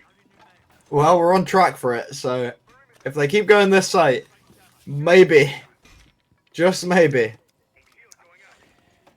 And it's a defense side that you want to at least get 3 rounds here. Should be doable. Yeah. I mean, if you don't win it this time, the game's over. You're 4-1. You need to go to the basement. You're likely to get a 4-2, but with how close it was, it's possible that you end up 5-1. And if it ends up 5-1, then you're scared. Yeah, I can't do much anything then. Well, we see the same approach from Team Cook once again. Doing the split attack with the Norman Maverick and 3 people from the Master side. They know someone is in armory, but this time we see the aggressive Amai onto the garage side, but Yasko not finding the kill. That's crazy. Is what? Jumping down the armory hedge. Now that is something different that we didn't see. Oh. And just running in back again, and Nanka finally shutting down Izir. But that's something different that we didn't see before. But Yasko's in a crazy pause right now, like a schizo pause. Yeah, but something I want to highlight out, Yasko still has 2 people. He didn't use them anywhere. Oh dear. Yasko does have 2 peepers. Using your utility, that should be a given. But maybe he find something later, but Yasko doesn't matter, he gets the kill. Onto Manka, that's Diana down, and but the Attic push further, not finding the Jaeger, but Larry trading it out again. Now this is still doable for Team Cook here. But seems like they don't have much info where the defense are playing. And Yasko finding excellent to the ace, and Larry, last man standing in the Attic, getting swung from both sides, and finally TM winning their Kid Storm's defense. Finally. They finally managed to win the top floor site, and now they can go back to their basement site. We don't have to cast it for a 5th time in a row. Well, I mean, I have to say the approach from TM wasn't too much different. It Well, was fifth just time and a they half. yeah. I mean, they just won the gunfights this time. That's all. Yeah, pretty much all they were going for. Like they played a very aggressive style. They tried to be very in your face, and I mean, it's how they played on the bottom floor. So why would you not coming into the top floor, especially if it seems to be working for you? Yep. And Maybe that was the turning point. I mean, even if like if TM wins this round, it's a 3-3 split. But given how the match has been played, this kind of feels like a loss for Cook going out 3-3 here. I don't know. It feels a bit weird. Yeah, but the rounds must go on, as they're now just making a rotate into the attic. Looks like they want to have a pretty far roam. And they do have two players sort of hovering around on that southern side near the white stairs. So, ooh, Mozzie almost loses his life doing a spawn peek through the big window, and Ash has got the read, but now they're just going to be entering through this small tower, just seeing if they can pressure their way all the way through without being contested to see if they can make their way into Freezer or even pressure this man on top floor.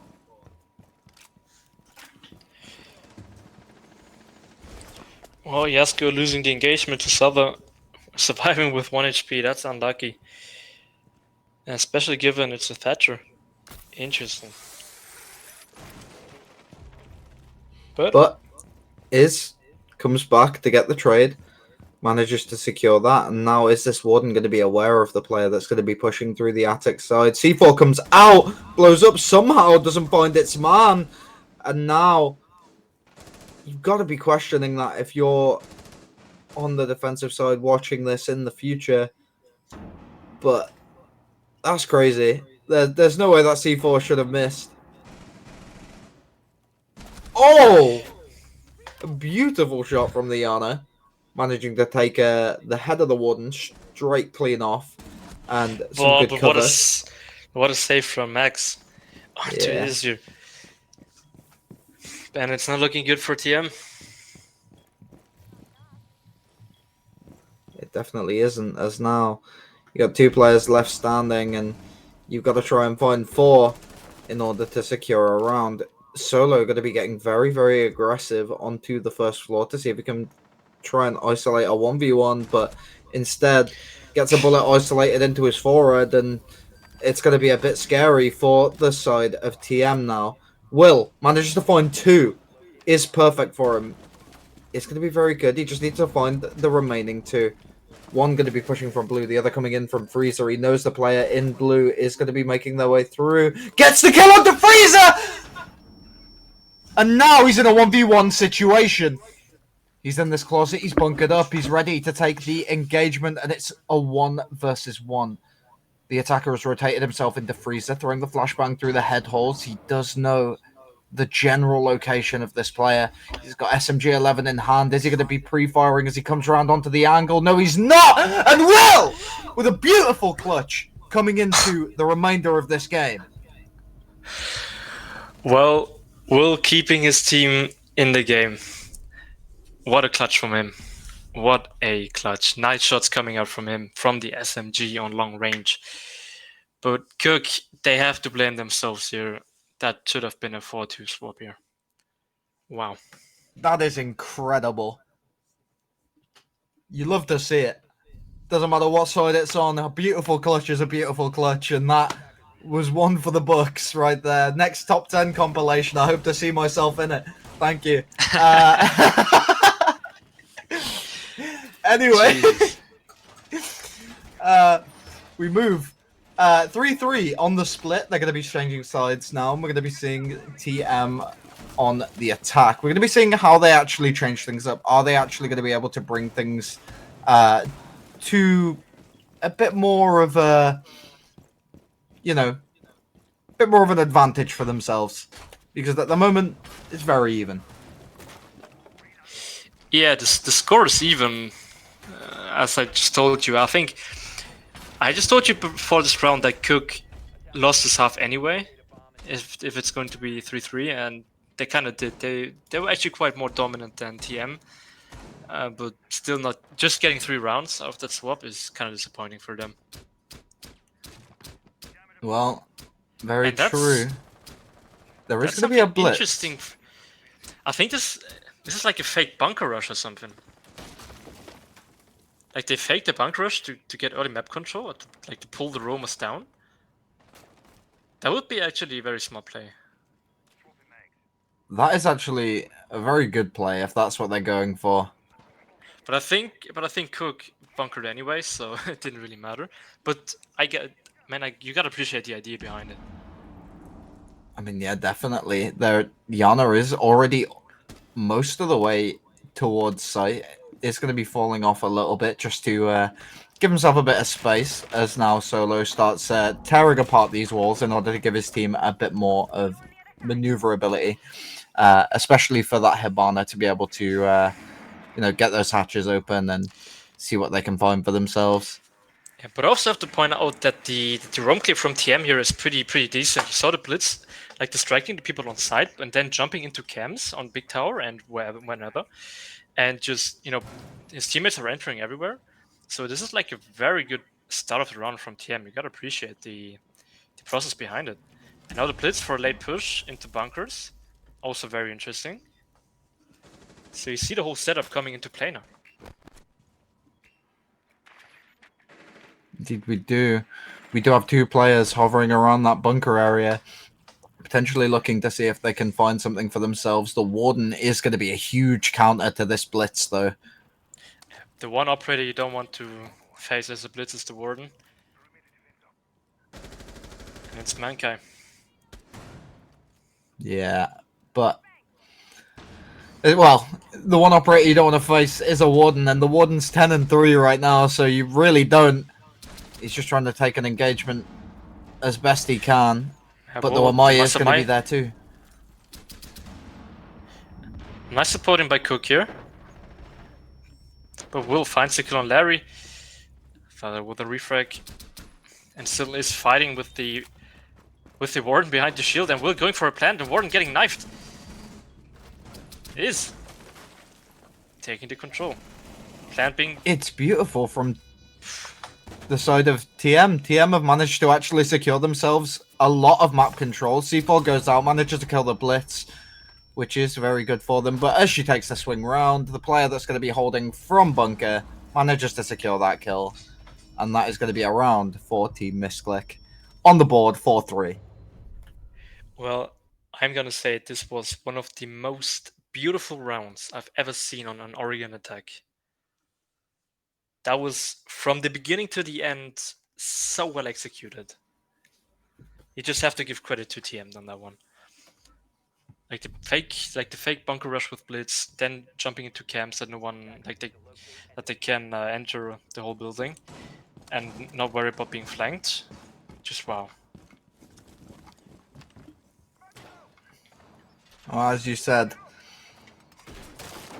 the worry of being flanked, just gonna bring that into fruition. There is, on the defensive side, they are gonna have those mute jammers, so they're going to be quite effective at denying any sort of drone play that is going to be denying them in any sense of the word. And yeah, it's going to give them a bit of an advantage on that. But I mean, as a whole, the lineup stays relatively the same for both sides. Bring along the Cade is a little bit of a difference this time, though. I don't think they had that last time. Don't think either, but they got Thatcher, so it won't matter really. Unless this Cade is absolutely perfect. Sledge has already made his way all the way through a complete bunker hold for the side of Cook. Just like last round, we see TM is pretty confident here. Like in the round, it's like nearly 30 seconds, and they got the whole map control already. This is like the same attack all over again, and Team Cook playing right into TM strat here. It's like you know that like movie concept of like you live a day and then you relive that day. It's Yeah. like it's what's going on here. We've lived that round. Now we're back in that round, and it's just going to happen over and over again on repeat. Well, we see a change is no, not with the silencer on the pistol at least. That's Yeah, one change at least. Yeah. And we see the he's hatch being deciding to opened. punch it this time. No chance of being tricked. Beautiful done with the work of the Thatcher. I mean, the Warden's quite aggressive this time. They do have the Wamai hanging around on the pillar door, so one of those where you're going to be a little scared if you're that blitz. You don't really want to go straight for it, and I mean, with the Hibana on side, you're going to want to try and clear out this Shaiko position, but I mean, the Cade is able to trick the wall. What a beautiful Cade there. Tricking the Hibana pellets. And this time we see the different approach from Team Cook. They play a bit more into the bunker and a bit more aggressive onto the pillar side now. Indeed, they do. Surely they know the position of this Wamai now. They have to. Blakey's in a really power position here. If he goes unnoticed. Is he going to get swung though? The Blitz is getting quite close to the door. Does he know? Yes, he does. He manages to isolate that player. Nearly takes an engagement against the Warden, but as the Wamai swings back out, manages to find a kill onto the backstairs. The Hibana is who falls, and now it's just the Sledge and the Blitz left alive. Blitz has to find a 1v3 in order to win this round, and now it's going to be 4-4. Well, beautiful counter this time by Team Cook, just playing a bit more aggressive onto the pillar side and in the bunker, and not giving them too much freedom there that they have to contest. And you saw the Blitz not having anything to say outside bunkers. And Dibana just walking down the tower stairs, and the headshot not working at all. Solid hold by Team Cook there. As beautiful as the last round was from TM, this one was just better from Team Cook. I mean, yeah, it definitely was. They're going to be making the same decision to go for the top floor as their next site, as TM did, but more than likely going to lose it, or more than likely going to be looking to lose it a lot less than what TM did. Yeah, I hope we see something a bit more different approach here, not just the standard rank approach. Or we see the reinforcements coming out, and we see the Aruni gates. And we're gonna see a big tower hold from Team Cook. Also Finding opting for the different. Goyo instead of the Jaeger. That too. And Larry doing the same as Yasko and jumping down from T3 and tower. Interesting.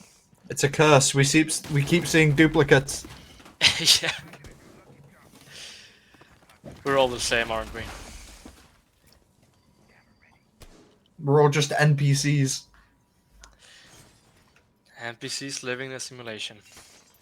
But we see a glass coming out from Is.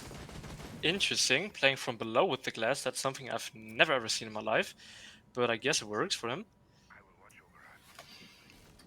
Well, it's something that a lot of people don't quite realize because smokes. Well, I say a lot of people, a lot of silvers don't realize is glass can bring nades. That's so true.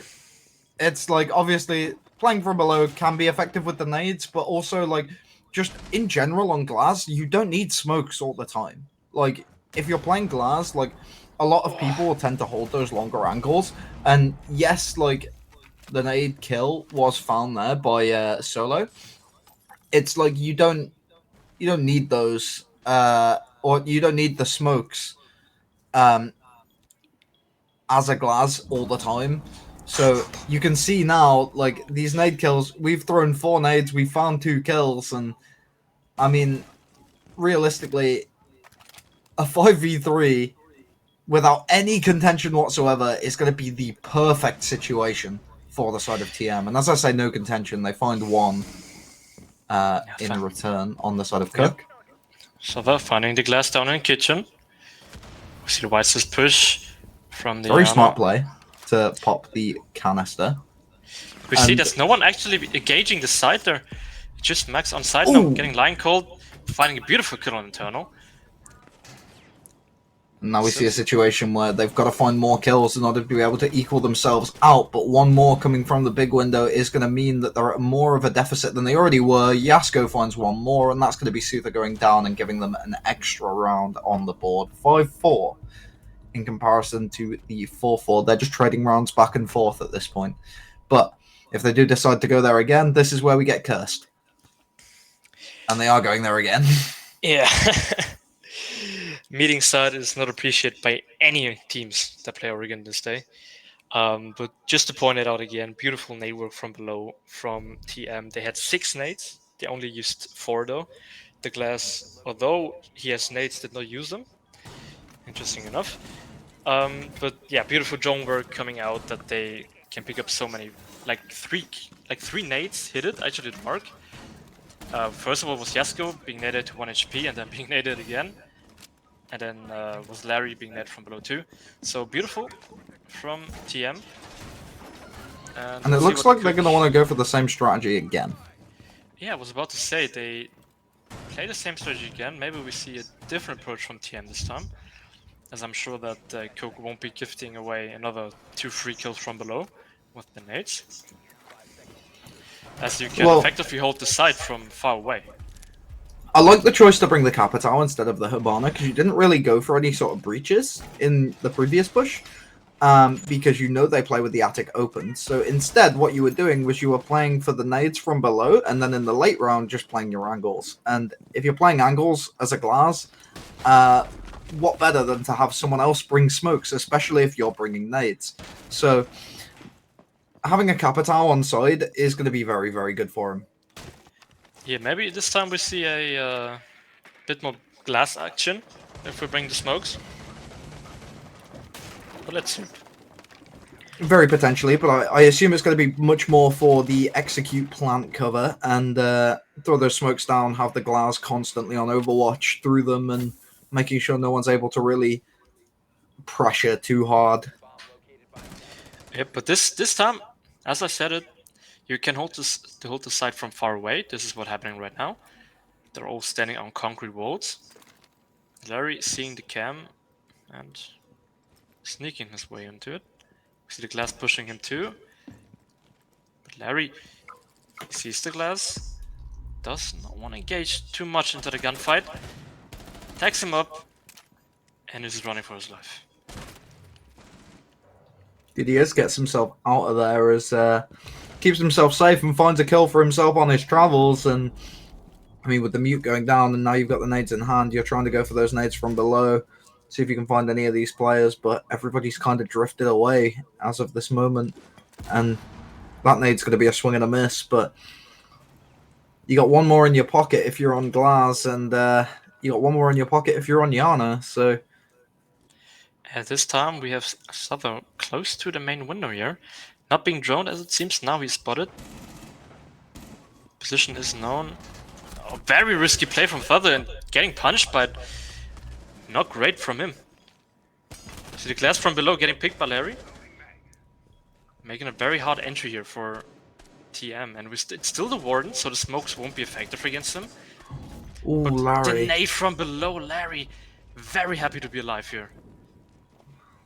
The fire from the Capitao is going to spread, though, which is going to be very, very scary for him. And he's trapped in that corner on 1 HP. The nade from below manages to find and secure that frag. Jaeger tries to take the swing onto the white wall. Doesn't quite find a kill. But now is he going to be able to deny the plant? It doesn't quite look like it. Tries to take the swing on the footholds. Unable to find anything there either. And Sledge is instead going to be the one to pick up that kill. Well, once again, beautiful nade work coming up from below. Wow. You just have to appreciate it. Like, they started nading at like the 2-minute mark, and they still naded 1.5 minutes after they droned out the Aruni and kids. I mean, like, beautiful play once again. And this time it was the same attack, but it worked the second time. So something different. We are going back down to that basement site for the side of Cook.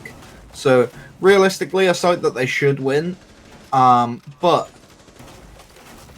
also, in the first round that they played it, did go in favor of TM. So, realistically, as a team here, you got to be a bit worried because this is the site that's 50-50. This is your primary site. Your secondary site also 50-50. Oh, not even 50-50. Your secondary site is a 100% loss rate. That's crazy. Like, the only team that has won that site is TM, and they won it once on their defense. So, yeah. And they went there 4 times. Well, as you mentioned, if Cook wins this round, they're probably gonna go upstairs again and not meeting. And that's where it does get scary for the side of Cook, because it's like you're already scared as is because you've got to play this site against the team that has already beaten you on it once. And then going into the round after that, if you do win, you're clearly both teams are uncomfortable on the mid-floor sites. Clearly. Because they've refused to play it. So you're gonna go upstairs, and if you go upstairs, you've lost it every time. Yep. So it's gonna be interesting. I mean, I'm not quite sure why everyone is like scared to play this side, but let's focus on this round here. We have TM with the map control once again, but this time we will see a freeze approach, something different. We have Diana gadget being popped by Larry, and we have a mirror one there. So interesting is taking a bit of damage from Larry. It's most important out. No glass this time in play, so interesting to see how TM will clear the mirror one there. If probably with a Hibana Thatcher combo. Let's see. Indeed, not much pressure being applied right now, but the side of TM is just taking their time. Twitch is quite low HP, and she's already in the freezer anyway, so she doesn't really need to do much moving. Yasko going to be moving his way down the main stairs, making sure he's got a little bit of a presence going on down there, but 3 go down on the side of TM, and now you're going to be a bit worried if you're on that team coming into the remainder of this round because you need to secure more kills. One more swing comes out from the SMG-11, managing to get another head onto the player of Will, and now it's just Yasko remaining. Jaeger, they both know where each other are. They both know there's a player on these stairs, and it's going to be a flawless round for the side of Cook. As now you're worried because top floor you've lost every time, and mid floor you're clearly uncomfortable because you're refusing to play it. Well, yeah, good hope from Team Cook there, but yeah, finally, Nash, finally we see a meeting kitchen defense. Finally. Ah! Fucking scream. Sorry. We finally see something that isn't the top floor. I'm so stressed. This is like the 20th round that we see on Oregon today, and this is the first time we see a meeting defense. So yeah, I'm very excited. I don't know what to say, even. Yeah, because you can't even really tell who's gonna win because these sites haven't been played at all in this game. This is the first time we're seeing this site, and we are currently 6-5 on the scoreboard.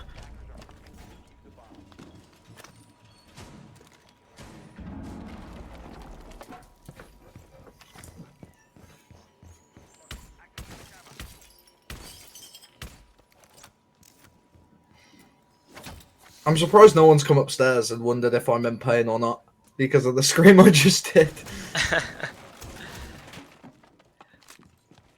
But either way, we do see, speaking of pain, Ash is looking to bring the pain as she has just bolted her way through into the trophy room and is going to be seeing if she can try and take an engagement onto anybody that tries to approach. but instead punches out the key of a barricade and looks to try and approach herself, but instead jumps onto the drone and sees if she can spot out any of these players. Does know that there is at least an army upstairs, and potentially they have a bit of info on Normai as well, but Buck is going to be in an incredible position right now. Yasko going to be hovering around on the default plant for the top floor site, and he's just going to be waiting. He knows he's in a power position and he knows he's unchecked, so he's just going to be staying there, remaining, just to see if he can try and bait anyone out and catch anyone on a rotation. But in goes Iz on the Ash, manages to find one, and the Buck opens up the wall, so now they know of his position. And well, with the Ormai falling off, you're left in this position where, as the attackers, you've got a lot of comfortability and a lot of control over And the a lot way of the time rest of this remaining. goes. Yeah, and a lot of time remaining. Yeah. You just got to start opening up this floor.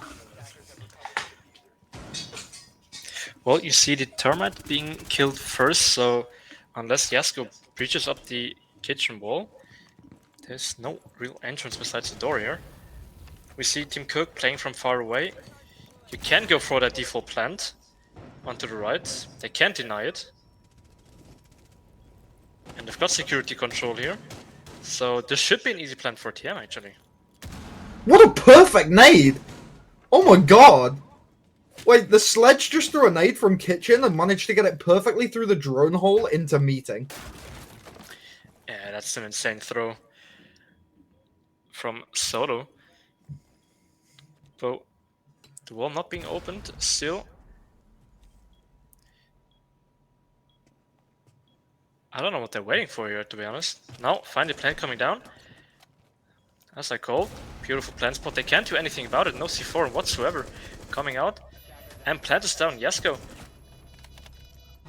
Now, 1v3 situation, it's not unheard of, but on 1 HP, it's going to be quite scary. And TM went out the round. Game, set, and match, as I said in the previous one. And TM are our final victors for the day. Well, deserved win. Beautiful tech there onto the kitchen side. I mean, we saw it for the first time and it got perfectly executed. Just as I called you, they planted on the kitchen wall there.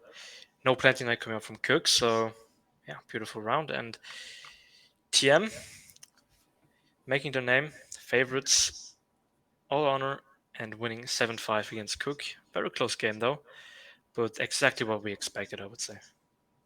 Well, you could say that, but I mean, at least a third of the people that voted on the Twitter poll did indeed say that they thought Cook was going to win. But with the way the match went, obviously, Team Misclick managed to pull things out of the bag. Round number 6, getting a beautiful clutch coming out of Will in that 1v4 situation. And now, with them being our final victors for the day, we are going to be ending things off. But before we do, we're going to quickly do whatever shout-outs we deem necessary. Freddie, you want to start us? Give your shout out. Shout out your boys, your thanks, sponsors, your team. Thanks everyone for watching today. I think we broke the viewer record once again today. Thanks to everyone watching, and I want to shout out to Konski, who wasn't playing today for TM. Just want to say hold that. So yeah. And you? Just a quick shout out to Dubby, my main sponsor. By Dubby, I guess. But also a shout out to the rejects. I don't want to promote too much on a stream that isn't my own. Yeah, check me out, twitch.tv/Naj if you're interested in seeing a very mediocre gamer play Rainbow Six and Teamfight Tactics. If you're not, don't. Cool. We'll see you in a bit. Well, have a great evening, everybody. We see you tomorrow.